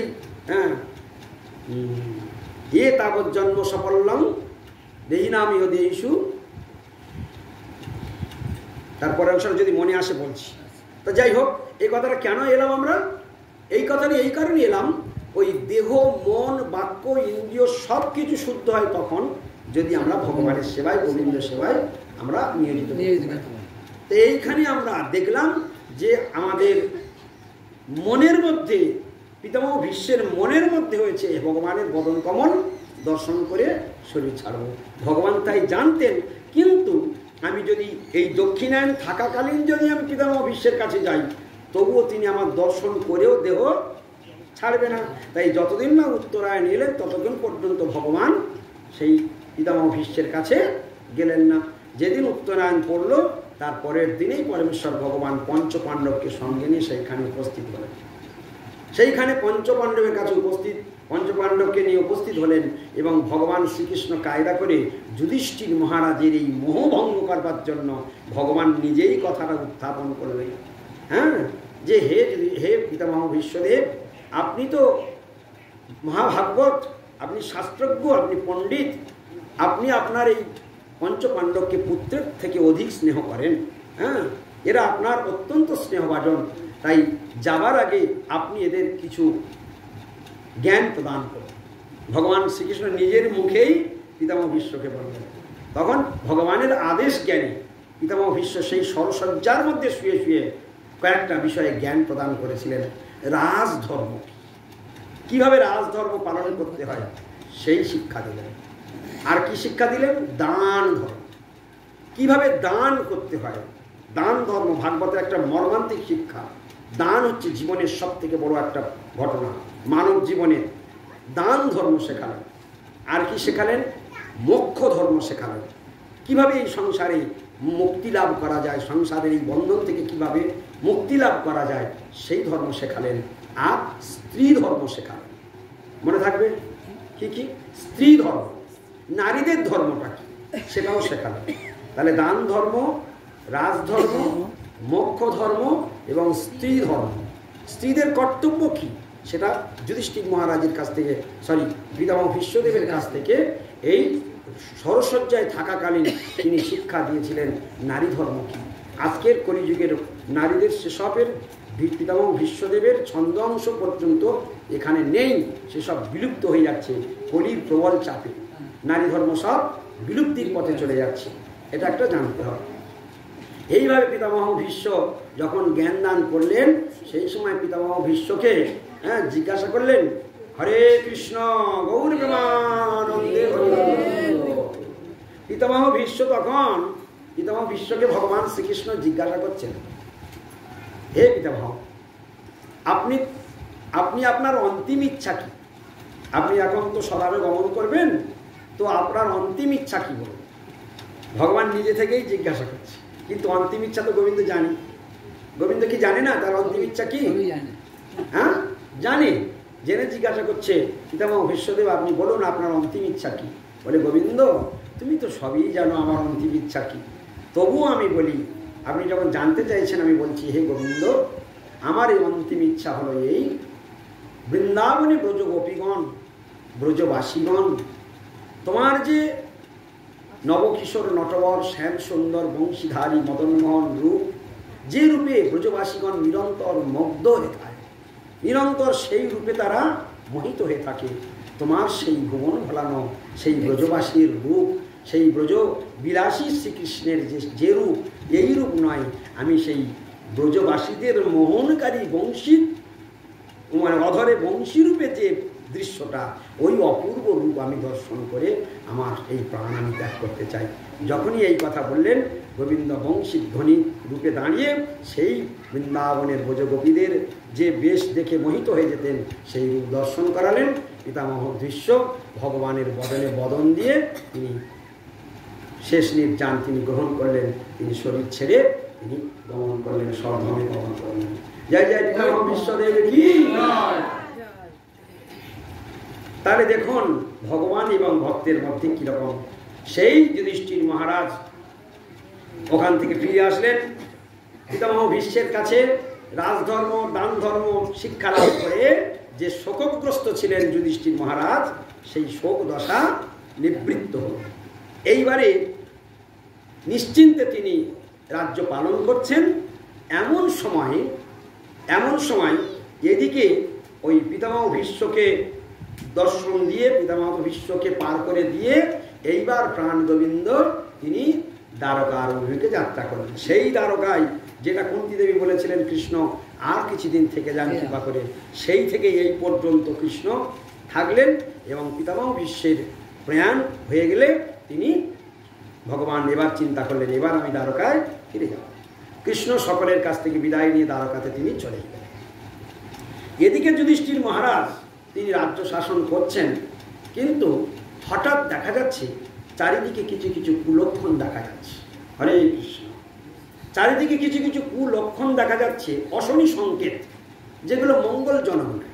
ঠিক যেমন সন্ধ্যাবেলা যদি কুকুর ডাকে, তখন আমরা সেটাকে খুব মঙ্গল চিহ্ন বলে মনে করি।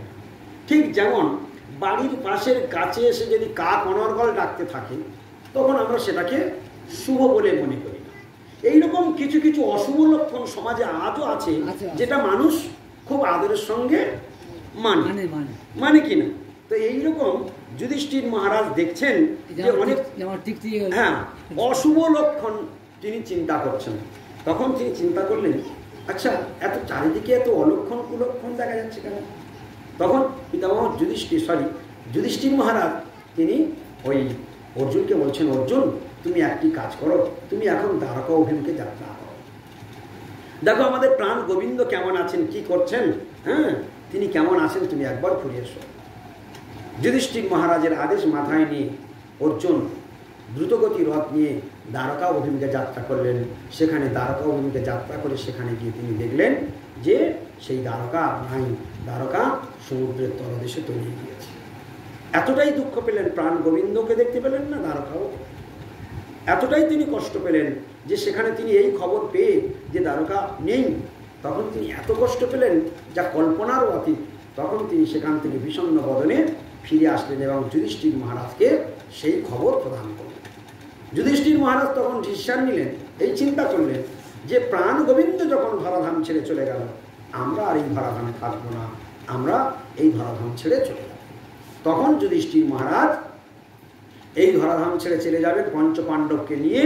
এখন ওই পরীক্ষিত মহারাজ বংশের শেষ প্রদীপ, ওই পরীক্ষিত মহারাজের বয়স তখন 15-16 বছর, তাকে রাজ্যাভিষেক করে ওই রাজ সিংহাসন রাজমুকুট তার মাথায় পরিয়ে দিয়ে রাজ্যাভিষেক করে পরীক্ষিত মহারাজের রাজ্যভার প্রদান করে যুধিষ্ঠির মহারাজ এবং পঞ্চপাণ্ডব তারা সমস্ত সব স্বর্গের দিকে যাত্রা শুরু করলেন।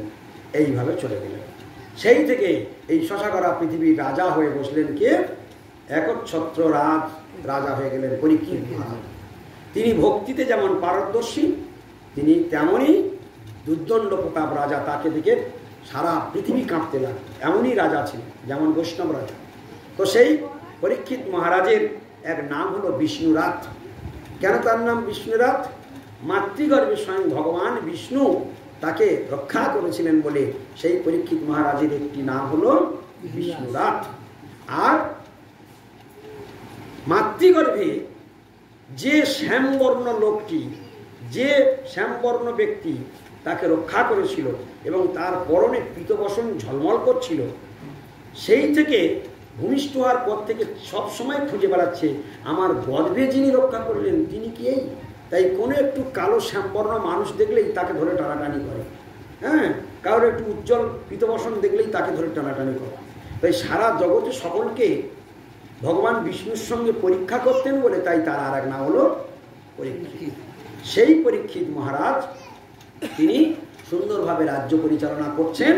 এই করতে করতে হঠাৎ তিনি কি করলেন না, একদিন তিনি, যারা ধার্মিক রাজা হয় তারা কি করে, ওই গোপনে ছদ্মবেশে কখনো কখনো রাজ্যের মধ্যে দূতের উপরে সম্পূর্ণ ভরসা না করে গোপনে রাজ্যের মধ্যে বিচরণ করে বেড়ায়, যে প্রজারা সুখে আছে কি, প্রজারা ভালো আছে কি না এটা দেখার জন্য রাজারাও মাঝে মাঝে গুপ্ত বেশে বেরিয়ে পড়ে। যদিও প্রচুর রাজাদের প্রচুর প্রচুর দূত থাকতো, তারা সমস্ত খবর বহন করে পাঠাত। তো এইরকমভাবে একদিন রাজা বেরিয়েছেন, এমন ঘটনা ঘটলো, হঠাৎ দেখছে ঘুরতে ঘুরতে, ছদ্মবেশে ঘুরতে ঘুরতে হঠাৎ দেখছে যে একটা বৃষ আর একটা গাভী দুজনে মুখোমুখি বসে মানুষের মতো কথা বলছে, মানুষের মতো কথা বলছে। বৃষ অর্থাৎ ষাঁড়টি একটি পা আছে, তিনটি পা অকেজো হয়ে আছে, পা আছে কিন্তু অকেজো, একটা পায়ের উপর ভরসা করে। তখন সেই বৃষটি সেই গাভীকে জিজ্ঞাসা করছে, মানুষের মতো কথা বলছে, শরীরটা হ্যাঁ গাভী এবং ষাঁড় বৃষের মতো। এই ঘটনা থেকে পরীক্ষিত মহারাজ একটু আড়ালে দাঁড়িয়ে গেলেন, কিন্তু আশ্চর্য ঘটনা, এ কি হ্যাঁ পশু মানুষের মতো কথা বলছে। তখন সেই ওই বৃষ হচ্ছে ধর্ম আর গাভী হলো ধরিত্রী। ধরিত্রী, এই ধরিত্রী এবং এই যে ধর্ম দুজনের মধ্যে কথোপকথন হচ্ছে। ওই বৃষটি ধরিত্রী দেবীকে, গাভীর রূপা ধরিত্রী দেবীকে জিজ্ঞাসা করছে, আচ্ছা ধরিত্রী দেবী, এই জগতে ভগবান দুর্বৃত্তদেরকে, দুষ্কৃতকারীদেরকে বিনাশ করবার জন্য ভগবান আসেন, কিন্তু সেই ভগবানকে আমরা চিনব কি করে, বা আপনি কে করে চেনেন যে ইনি সেই ভগবান? তখন সেই ধরিত্রী দেবী তখন ওই লক্ষণগুলো বলছে, ভগবানের যে লক্ষণগুলি, ভগবানের কি কি লক্ষণ, সেই লক্ষণগুলো ধরিত্রী দেবী তখন বর্ণন করছেন। এই যখন বর্ণন করছেন, দুজনের মধ্যে কথাবার্তা হচ্ছেন, এমন সময় হঠাৎ কি হলো, এক কালো কুৎসিত কদাকার ব্যক্তি, রাজবেশ পরিহিত ব্যক্তি, হঠাৎ একটি চাবুক নিয়ে এসে ওই এক পায়ে যে দাঁড়িয়ে আছে ধর্মরূপী ষাঁড়, তাকে চাবুক মারতে শুরু করেছে। এবং ধরিত্রী দেবী যখন বাধা দিতে গিয়েছে, তখন ধরিত্রী দেবীকেও চাবুক মারছে। পরীক্ষিত মহারাজ এই দৃশ্য দর্শন করে তিনি অত্যন্ত প্রভাবিত হয়ে গেলেন। হ্যাঁ, আরে রাজা, আমি হচ্ছি ধরাধামে রাজা, রাজা হলো ভগবান কৃষ্ণের প্রতিনিধি। হ্যাঁ, নমো ব্রহ্মণ্য দেবায় গ্রব্রাহ্মণ হিতায় চ জগদ্গীতায় কৃষ্ণায় গোবিন্দায় নমো নমঃ। অর্থাৎ ভগবান শ্রীকৃষ্ণের প্রাণ হলো গো এবং ব্রাহ্মণ, আর সেই গো এবং ব্রাহ্মণকে যদি আমি রক্ষা করতে পারি তাহলে আমি ভগবানের প্রতিনিধি, নতুবা আমি কিসের প্রতিনিধি? এটা তো আমার অযোগ্যতার প্রমাণ হয়ে গেল। কি কথাটা কিছু বুঝতে পারলেন আপনারা? সব শুনছে কিন্তু মাথায় গান ঢুকছে। গৌর প্রেমানন্দে কত গুপ্ত কথা একটা হয়ে গেল। যখন ওই কুৎসিত, আবার বলছে আপনাদের জন্য, কুৎসিত কদাকার ওই ব্যক্তি যখন চাবুক মারছে, তখন পরমেশ্বর ভগবানের কথা মনে পড়ে গেল পরীক্ষিত মহারাজ। তিনি ভাবছেন যে এ কি বিভৎস দৃশ্য, এত বড় সাহস আমার রাজত্বে এইরকম মানে গাভীর উপরে, বৃষের উপরে, হ্যাঁ এই যে গো জাতির উপর অত্যাচার। তখন তিনি ভগবানকে প্রণাম মন্ত্র তার মনে পড়ল, নম ব্রহ্মণ্য দেবায় গো ব্রাহ্মণ হিতায়। সবসময় ভগবান গো এবং ব্রাহ্মণের তিনি হিতকারী, তাদের রক্ষা করেন, তাদের মঙ্গল কামনা তিনি সর্বদাই করেন। আর রাজা হলো ভগবানের প্রতিনিধি। আমি সেই রাজা হয়ে, সেই পরমেশ্বর ভগবানের প্রতিনিধি হয়ে, তবুও আমি গো এবং ব্রাহ্মণকে সেফটি করতে পারলাম না, তাদেরকে রক্ষা করতে পারি না, আমি কিসের রাজা? কত গুপ্ত শিক্ষা এটা। তখনই তিনি তাড়াতাড়ি ক্রোধ ভরে তরবারি বের করে সঙ্গে সঙ্গে সেই দুর্দণ্ড প্রতাপ সেই কুৎসিত কদাকার ব্যক্তির সঙ্গে যুদ্ধ করলেন এবং তাকে মারবার জন্য উদ্যত হলেন। এবং তৎক্ষণাৎ সেই কুৎসিত কদাকার ব্যক্তি তিনি তাড়াতাড়ি করে ওই পরীক্ষিত মহারাজের চরণ ধরলেন, চরণ জড়িয়ে ধরলেন, যে মহারাজ আপনি কৃপা করে আমাকে মারবেন না, আমাকে ক্ষমা করেন। বলছে তুমি কে, তোমার পরিচয়? তখন সেই কুৎসিত কদাকার ব্যক্তি বললেন, হে মহারাজ, আমার অপরাধ নেবেন না, আমি হলাম কলি। ও, তুমি সেই দুষ্ট কলি, তো তুমি আমার রাজত্বে কেন প্রবেশ করেছো? এখন তোমার রাজত্বের সময় হয়নি, তুমি কেন প্রবেশ করেছো? তখন কলি মহারাজ বললেন, অপরাধ নেবেন না মহারাজ, আপনি যেদিন ভগবান শ্রীকৃষ্ণ ধরাধাম ত্যাগ করে চলে গিয়েছেন সেদিন থেকে কলিযুগ শুরু হয়েছে, সেদিন থেকে আমার রাজত্ব শুরু হয়েছে, কিন্তু এখন আপনি আমার রাজত্বের সীমার মধ্যে রাজত্ব করছেন। পরীক্ষিত মহারাজ তৎক্ষণাৎ বললেন, ঠিক আছে, তাই যদিও হয়, আমি যতক্ষণ রাজত্ব চালাবো ততক্ষণ তুমি আমার রাজ্যের মধ্যে থাকতে পারবে, আমার রাজ্যের মধ্যে তুমি থাকতে পারবে না, তুমি এই মুহূর্তে দূর হয়ে যাও। তখন পরীক্ষিত মহারাজের চরণ জড়িয়ে ধরলেন, আবার বলছেন, মহারাজ, এ সারা পৃথিবী তো আপনার রাজত্ব, আর কলিস্থানে পৃথিবীর মধ্যে, আর পৃথিবীটা আপনার রাজত্ব, তাহলে আমি বেরিয়ে যাব কোথায়? আমার তো যাওয়ার কোনো জায়গা নেই। তাই আপনি কৃপা করে আমাকে তাড়িয়ে দেবেন না, আমাকে হত্যা করবেন না, আপনি আমার একটু আশ্রয় দিন, হ্যাঁ, আমি আপনার আশ্রয় থাকতে চাই। অতি বড় শত্রু হলেও শরণাগত হয়ে যদি আশ্রয় চায় তখন তাকে আর পরিত্যাগ করা যায় না। ধার্মিক রাজাদের এই কর্তব্য। পরীক্ষিত মহারাজ বললেন, ঠিক আছে, আমি তোমাকে 4টি জায়গা দিচ্ছি। হ্যাঁ, অপরথিত তদা তস্মৈ স্থানানি কলয়ে দদৌ দূতং পানং শ্রিয়স্যুনা যাত্রা ধর্মশ্চতুর্বিধাম। তখন পরীক্ষিত মহারাজ এই 4টি স্থান ওই কলিকে দান করলেন। কি কি? অপরথিত তদা তস্মৈ স্থানানি কলয়ে দদৌ, স্থানানি কলয়ে দদৌ দূতং পানং স্ত্রিয়স্যুনা, দূতং পানং স্ত্রিয়স্যুনা যত্র অধর্ম চতুর্বিধা। যেখানে এই 4টে অধর্ম বা পাপ কর্ম থাকবে সেই স্থানেই তুমি থাকবে। এই 4টি জায়গা আমি তোমাকে দিলাম। কি কি? প্রথম স্থান, ভালো করে শুনে নিন, এই 4 স্থানে কোনো মানবের কোনোদিন কোনো কালে যাওয়া উচিত নয়। কোনোদিন কোনো কালে এই 4টি জায়গায় কোনো মানবের যাওয়া উচিত নয়, কারণ যে যাবে সে কলির কবলেই আছে, সে আর ভগবানের আন্ডারে থাকতে পারবে না। তো 4টে জায়গা কি কি? এই কলিকে জায়গা দিলেন এই পরীক্ষিত মহারাজ। দূতং, যেখানে তাস পাশা জুয়া ঘোড়দৌড় মুরগি লড়াই প্রতিযোগিতা হয়। আজকে যুধিষ্ঠির মহারাজের মতো ধার্মিক ব্যক্তি শকুনির সঙ্গে পাশা খেলাতে তার সর্বস্ব হরণ হয়ে স্ত্রীকে পর্যন্ত বন্ধক দিতে হয়েছিল এবং বনে গমন করতে হয়েছিল, সর্বস্ব হারা হতে হয়েছিল, এটাও শাস্ত্রে দেখানো হয়েছে। তাহলে দুতক্রীড়া কি ভয়ানক বস্তু সেটা। হ্যাঁ, আর আজকালকার দিনে উঠেছে ওই ফোনে উঠেছে কি গেম খেলা। কি গেম?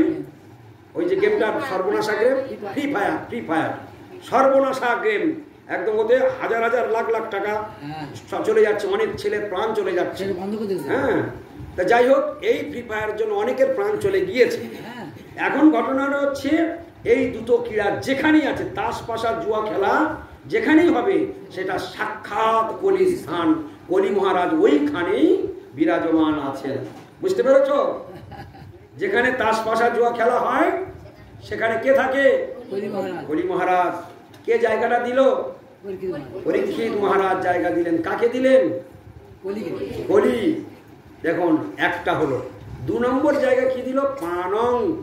পানং মানে হ্যাঁ মদ্যপান, হ্যাঁ ধূমপান, যাবতীয় নেশা। যাবতীয় নেশা হলো পান। কি কি নেশা? চা, পান, বিড়ি, সিগারেট, খৈনি, এলএসডি, নস্যি, মদ, গাঁজা, আফিং, তেরেঙ্গা, শেখর, জোয়ান, বড়াকুতামা, গুটকি, পানপরা, গুল, এইগুলো সব নেশা। যদি বেশি ধরতে হবে না, একটা ধরলেই হবে। পরীক্ষিত মহারাজের চালে কলি মহারাজ একদম যা জায়গা নিয়ে নিয়েছে, পরে তোমার এই এতগুলো নেশার মধ্যে সব ধরতে হবে না, একটা ধরলেই হবে।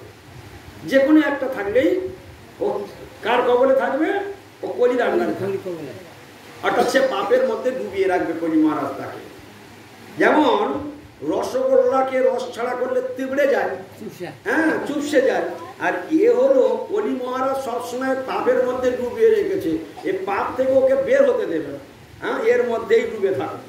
হ্যাঁ, অর্থাৎ আমার আন্ডারে তোমরা থাকবে, তোমরা অন্য জায়গায় যেতে পারবে না। তাই যারা যারা কি কি হলো? দুটো ক্রীড়া, তাস পাশা জুয়া, ঘোড়দৌড় মুরগি লড়াই প্রতিযোগিতা, এটা হলো প্রথম। 2 কি?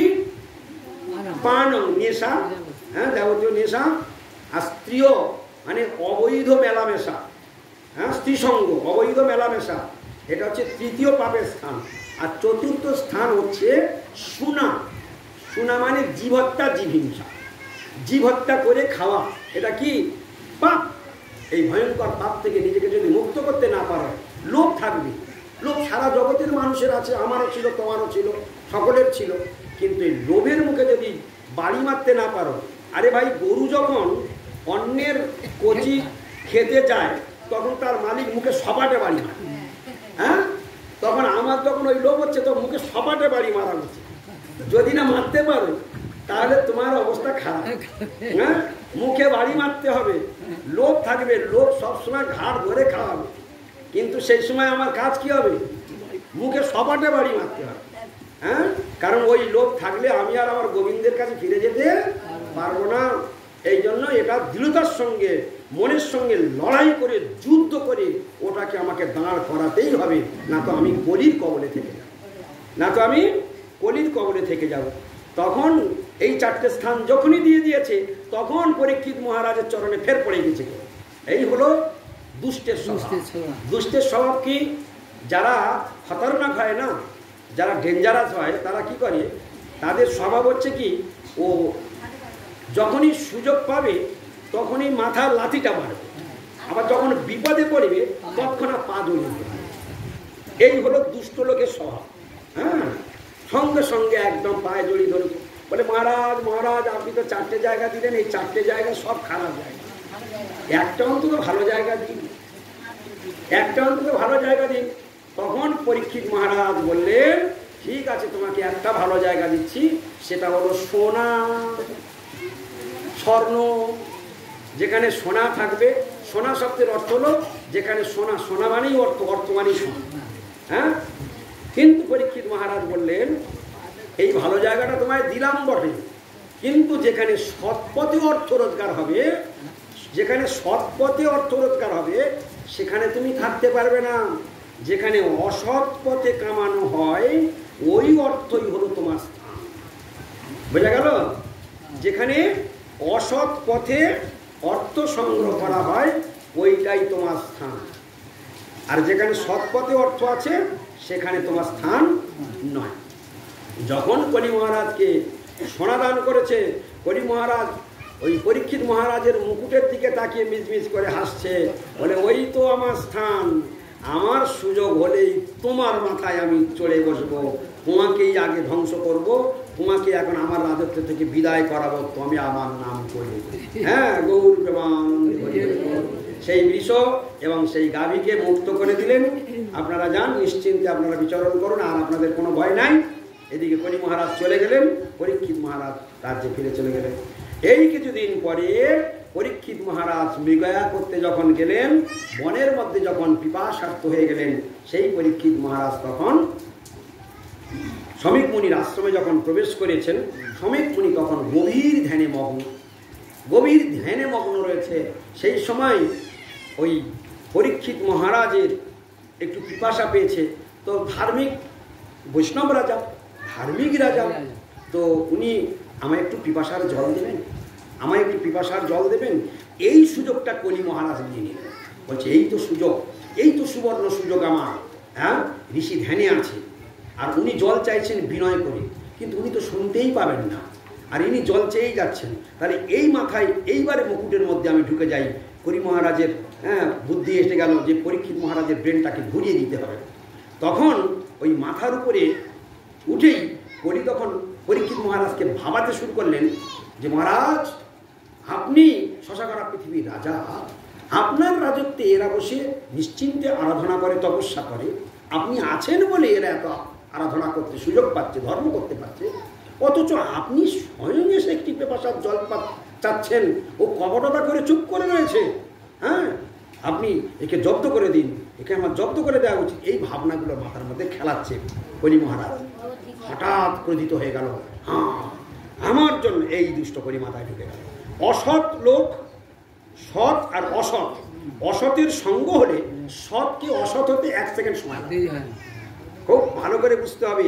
এই জন্য তত দুঃসঙ্গ মিস্ত্রি, ভাগবতের একটি মর্মান্তিক শ্লোক, জগৎগুরু ছিল ভক্তি সিদ্ধান্ত সরস্বতী গোস্বামী প্রভুপাদ বলতেন যে তত দুঃসঙ্গম উৎসৃজ্য সৎসু সজ্জেত বুদ্ধিমান সন্তু এবশ্য ছিন্নন্তি মনোব্যাসঙ্গ মুক্তি।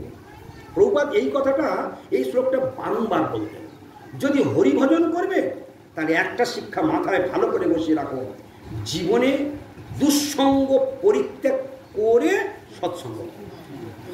তুমি যদি সৎসঙ্গ করো দুঃসঙ্গ করো তাহলে তোমার পাছার খেতে বেশি সময় লাগবে না, ওই সৎসঙ্গ 1 সেকেন্ডেই জলাঞ্জলি করে দেবে। পরীক্ষিত মহারাজের সারা জীবনের ভজন পর্যন্ত নষ্ট করে দিল কলি মহারাজ এক বিন্দু সঙ্গ করে, কি ঠিক কিনা? পরীক্ষিত মহারাজের ভজন বল কি কম ছিল? পরীক্ষিত মহারাজের ভজন বল কম ছিল? স্বয়ং ভগবান যাকে মাতৃগর্ভে রক্ষা করেছে সেই পরীক্ষিত মহারাজ কি কোনো সাধারণ?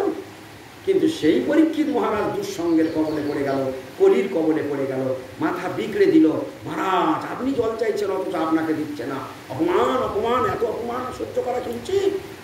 তৎক্ষণাৎ বললেন, ও তুমি ধ্যানের নামে ছলনা করছো। সঙ্গে সঙ্গে চারিদিকে তাকিয়ে দেখলে একটা মৃত সর্প, সঙ্গে সঙ্গে ধনুকের আগা দিয়ে সেই মৃত সর্পটা ওই শ্রমিক মুনির গলাতে জড়িয়ে দিল। পাশে ঋষি বালকরা খেলা করছিল, তারা গিয়ে দেখলো আরে এত বড় অন্যায়। ওই রাগ ভরে উনি ঘোড়ার পিঠে চলে খটাখট খটাখট খটাখট খটাখট করতে করতে আশ্রম ছেড়ে বেরিয়ে চলে গেল। এদিকে যে ঋষি বালকটা দেখেছিল সে ছুটে গিয়ে ওই গঙ্গার তীরে যেখানে অন্যান্য ঋষি বালকরা খেলা করছিল এবং শ্রমিক মুনির পুত্র শৃঙ্গি খেলা করছিল সেইখানে গিয়ে যখন খবরটা দিলেন, শৃঙ্গি তখন চিন্তা করলেন, হ্যাঁ এত বড় দুঃসাহসকার। সঙ্গে সঙ্গে কমণ্ডল থেকে জল নিয়ে মন্ত্রপুত করে যে দুষ্ট এই কাজ করেছে 7 দিনের মাথায় তার তক্ষক দংশনে মৃত্যু হবে। কিচ্ছু দেখলেন না, এসেই মাত্র অভিশাপটা দিয়ে দিলেন। এসে দেখলেন হ্যাঁ সত্যি সত্যি পিতার গলায় সর্প জড়ানো রয়েছে। ক্রন্দন করতে লাগলেন, ঋষির ধ্যান ভঙ্গ হয়ে গেল। ঋষি বললেন, কেন কাঁদছো বালক, কি হয়েছে তোমার? বলছে, দেখুন পিতা, কোনো এক দুষ্ট এসে আপনার গলায় মৃত সর্প জড়িয়ে দিয়ে চলে গেছে। সঙ্গে সঙ্গে শ্রমিক মুনি ধ্যানে দেখলেন এ তো পরীক্ষিত মহারাজ, আরে মহান বৈষ্ণব রাজা। তিনি প্রণাম করলেন, মনে মনে তাকে প্রণাম করলেন। হ্যাঁ কি হয়েছে পুত্র? না পিতা, আমি তাকে অভিশাপ দিই। কি অভিশাপ দিয়ে দিয়েছি? 7 দিনের মধ্যে তার তক্ষক দংশনে মৃত্যু হয়। শ্রমিক মুনি অত্যন্ত ক্রধান্বিত হয়ে গেলেন। ছি ছি ছি ছি, কি করেছো বালক তুমি? এ তুমি কি করেছো? যার জন্য সারা পৃথিবী এখন শান্তিতে বিরাজমান আছে, সবাই নিশ্চিন্তে ধর্ম করতে পারছে, আমরা বন জঙ্গলে নিশ্চিন্তে আশ্রমে ভজন করি, এমন মহাবৈষ্ণব রাজাকে তুমি লঘু পাপে গুরুদণ্ড দিয়ে দিলে। লঘু পাপে গুরুদণ্ড দিয়ে দিলে। শুধু তাই নয়, আরো বিচার করছে। বলছে তার অল্প একটু অপরাধ হয়েছে, কিন্তু অপরাধ তো আমাদেরও ছিল। বৈষ্ণবের কিরকম ভাব? অপরাধ তো আমাদেরও ছিল। কোনো পিপাসার্থ এসে আমার আশ্রমে জল পায়নি, সেটা তো আমাদেরও অপরাধ। পিপাসার জল পায়নি, তো যাই হোক সেটা তুমি ঠিক করনি পুত্র। সঙ্গে সঙ্গে ওই শ্রমিক মুনি কী করলেন, তার একজন শিষ্য, তার নাম গুরুমুখ, তাকে বলে দিলেন, রাজা তো জানে না যে 7 দিনের মধ্যে তার মৃত্যু হবে, আপনি কৃপা করে এখনই যান। রাজা অন্তত তার মৃত্যুর পরিস্থিতি সামলাবার জন্য এই খবরটা তাকে পৌঁছে দেওয়া উচিত। তাই পরীক্ষিত মহারাজ যখন রাজসভায় ফিরলেন, রাজসভায় ফিরে যখন মাথা থেকে মুকুটটা খুললেন, তৎক্ষণাৎ চেতনা জাগ্রত হয়ে গেল। চেতনা জাগ্রত হয়ে গেল, হায় হায়, আমি কি করলাম?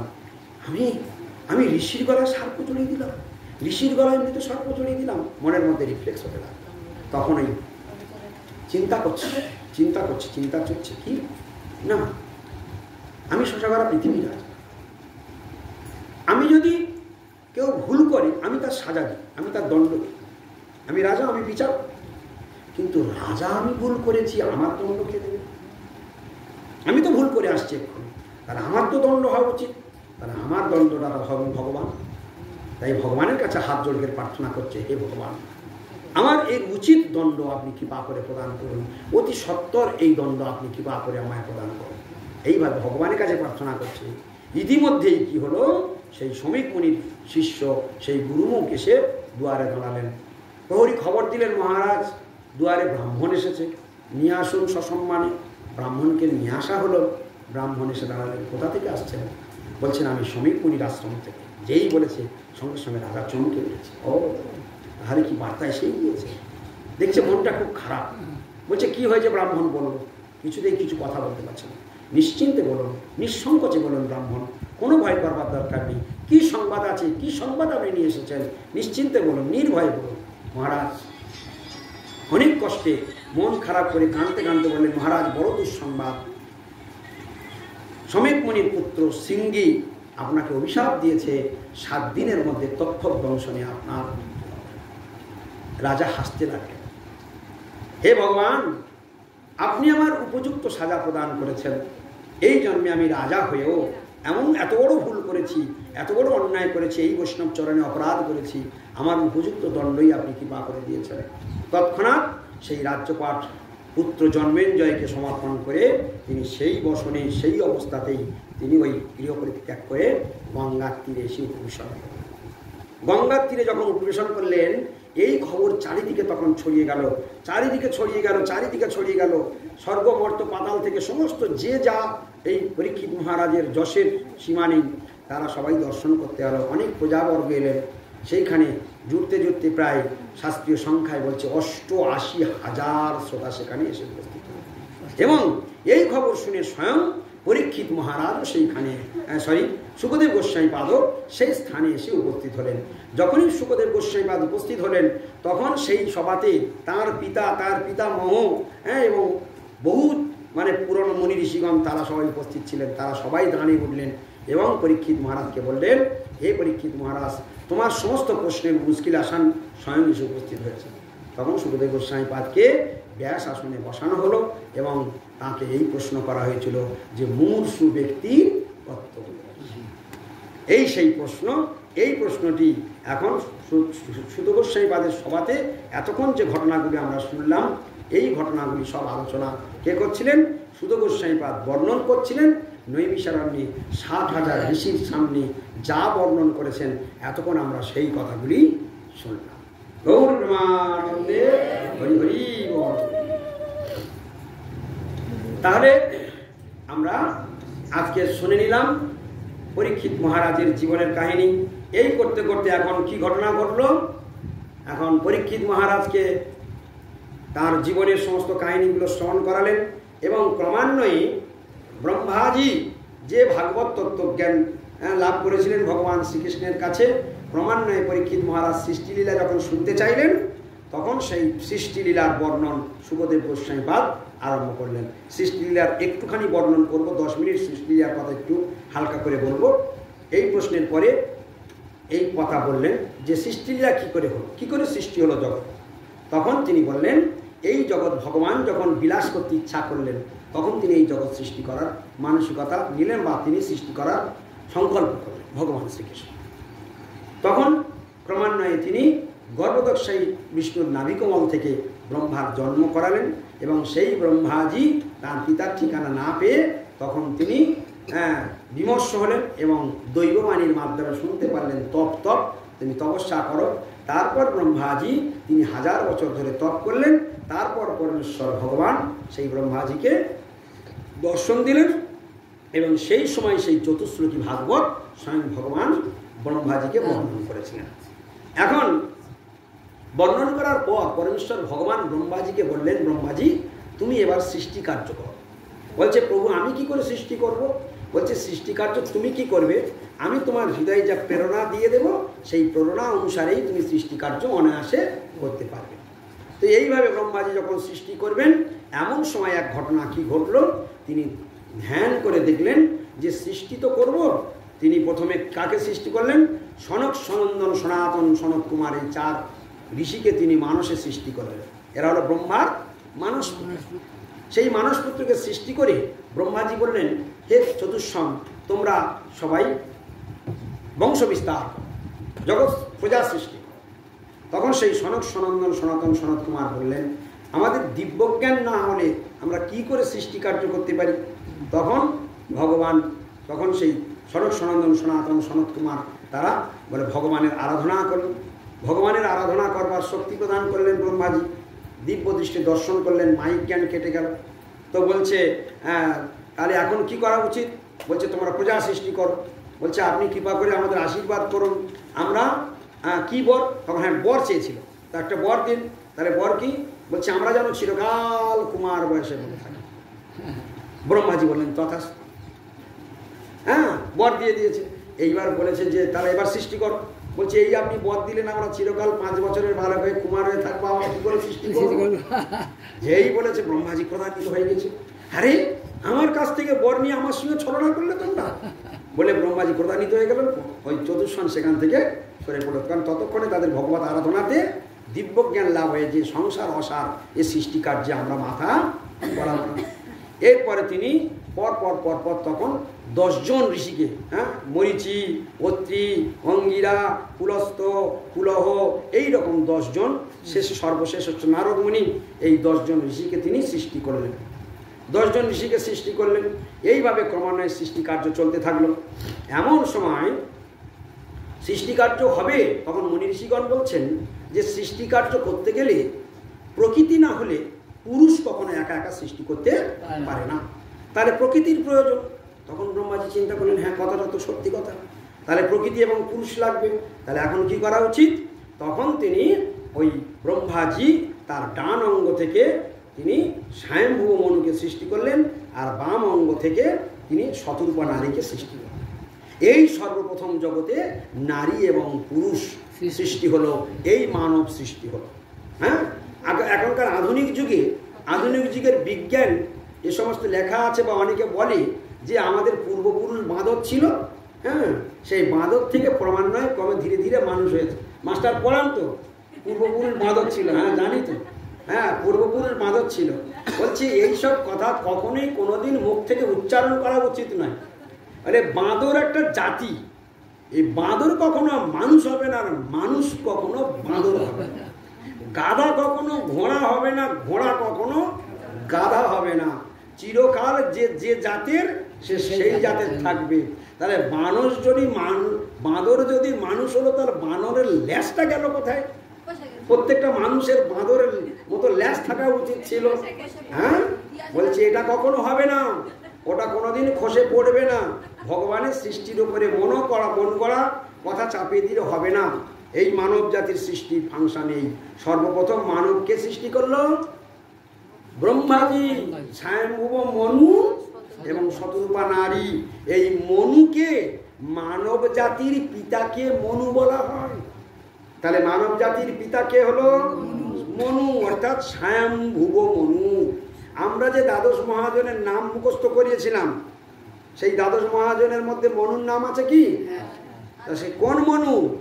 এই স্বয়ম্ভুব মনু। তোমরা তো বলো বটে, অনেকে মানে জানো না, ঠিক কিনা? এই স্বয়ম্ভুব মনু।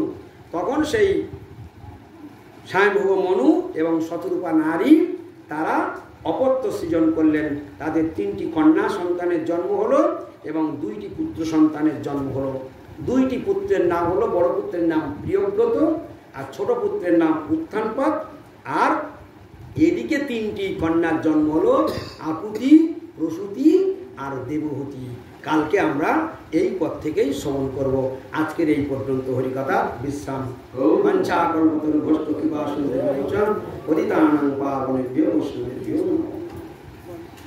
এখন একটি কীর্তন হবে।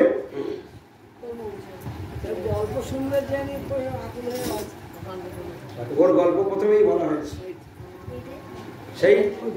সেই নারদমুনি ছোটবেলায় ঋষিদের আশ্রমে যে সেবা করতে করতে ছোট্টবেলায় ভগবত তত্ত্বজ্ঞান লাভ করে ভগবানকে দর্শন করেছিলেন। ঋষিদের আশ্রমে সেবা করছিল ছোট্ট বালক। হরিবল হরিবল।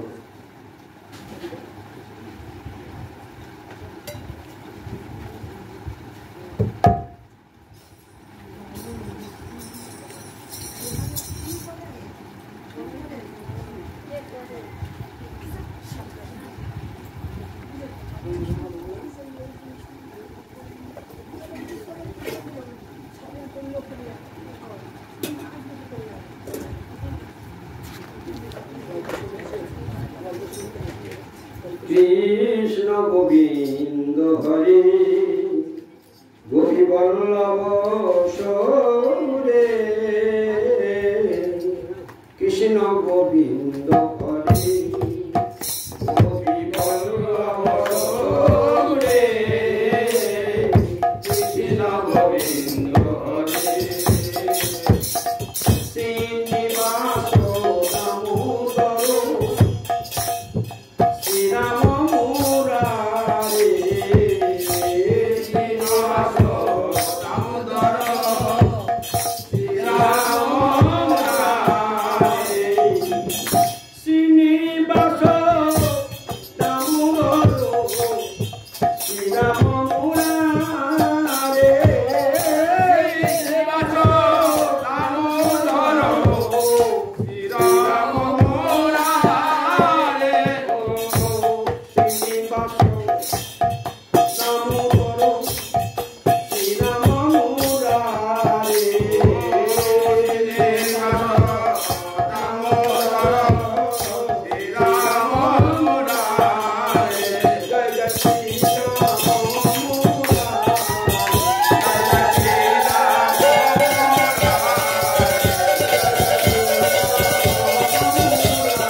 ग्रामवासी बिंदु की जय भुवन मंगलमय हरिनाम संकीर्तन की जय।